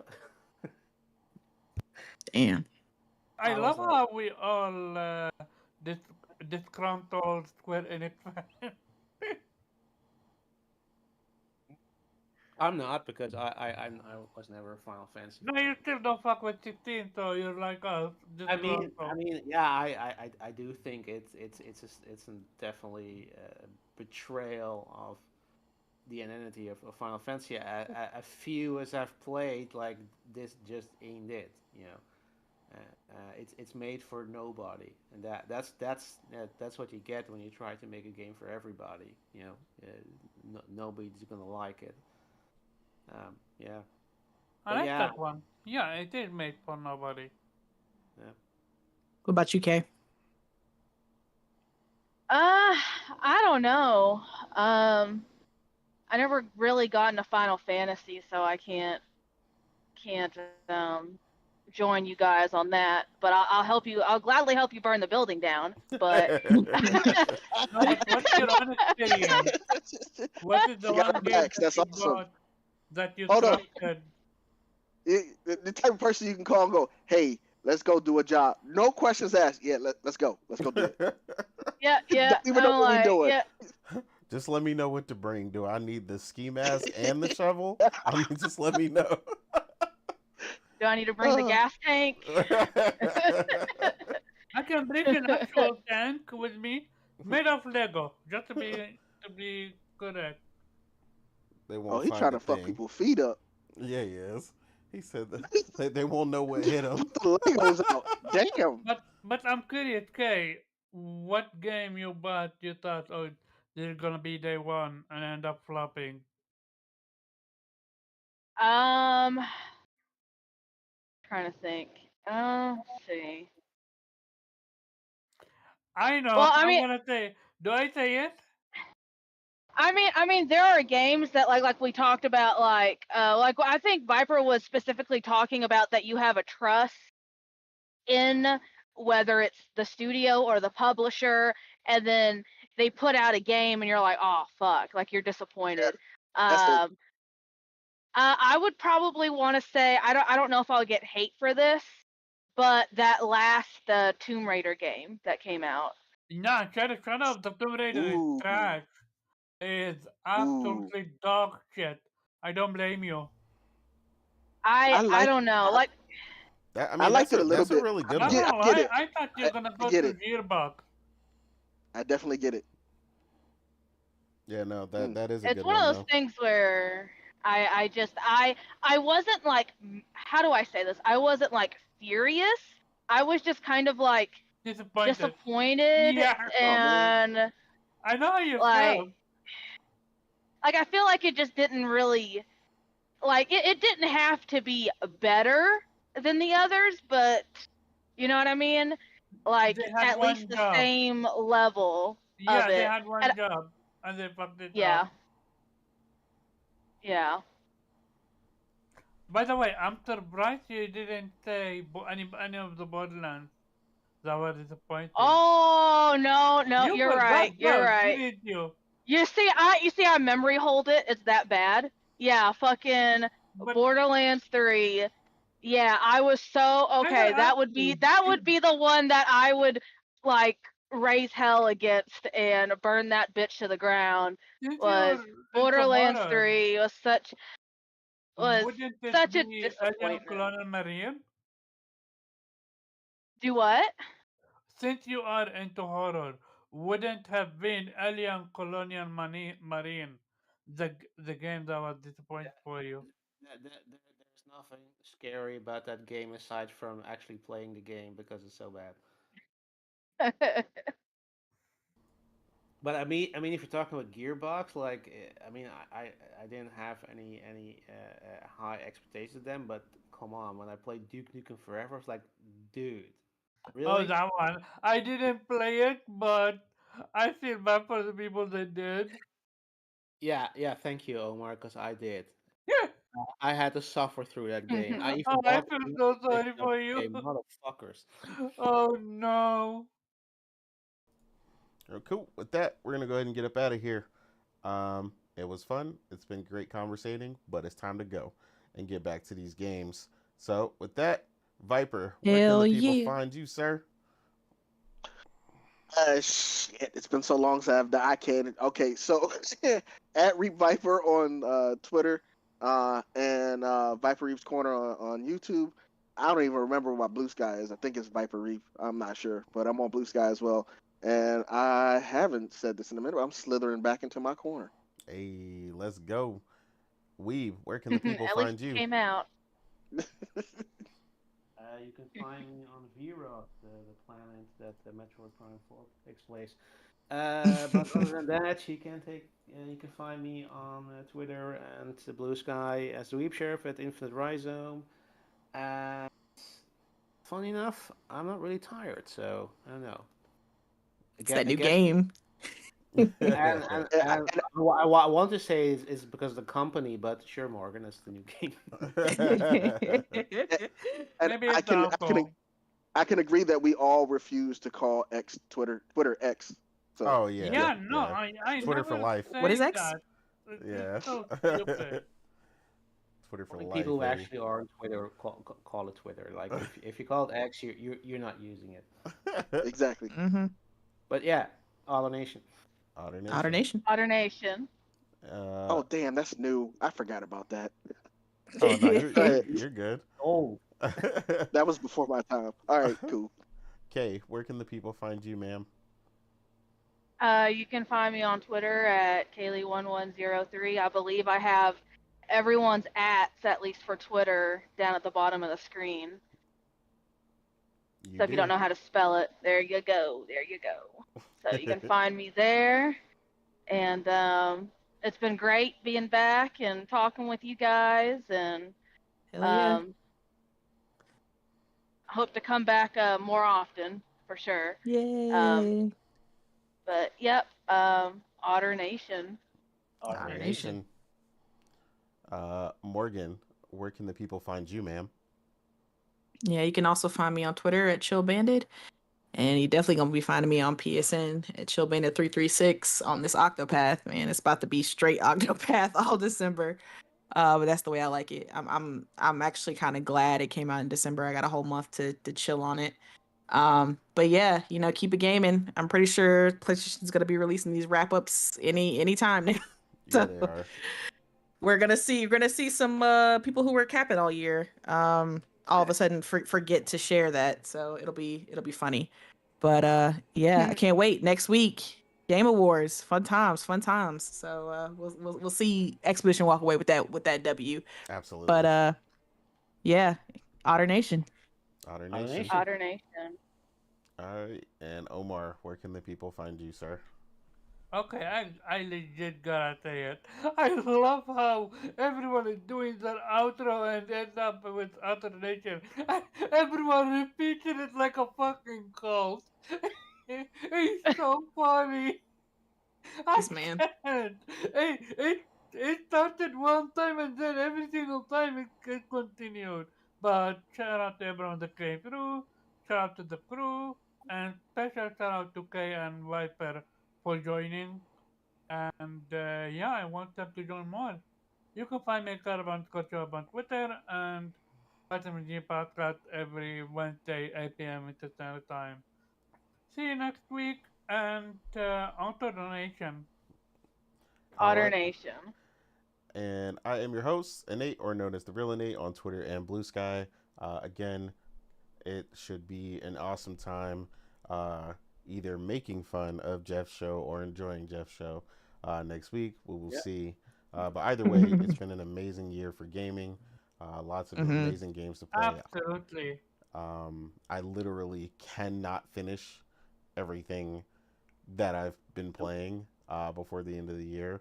It's a good problem to have, but you want to get through them. You want to enjoy them all. And at the same time, you wish you could erase your favorites so you could experience them again for the first time. But yeah, ain't enough time in the day. But either way, keep it gaming.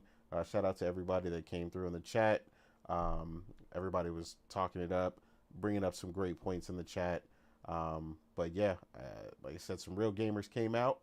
And we got some real gamers in here. So yeah, like I said, everybody just enjoy it. And we will see you guys next week after the Game Awards. And we'll be here to talk about it again. Peace. Otter Nation.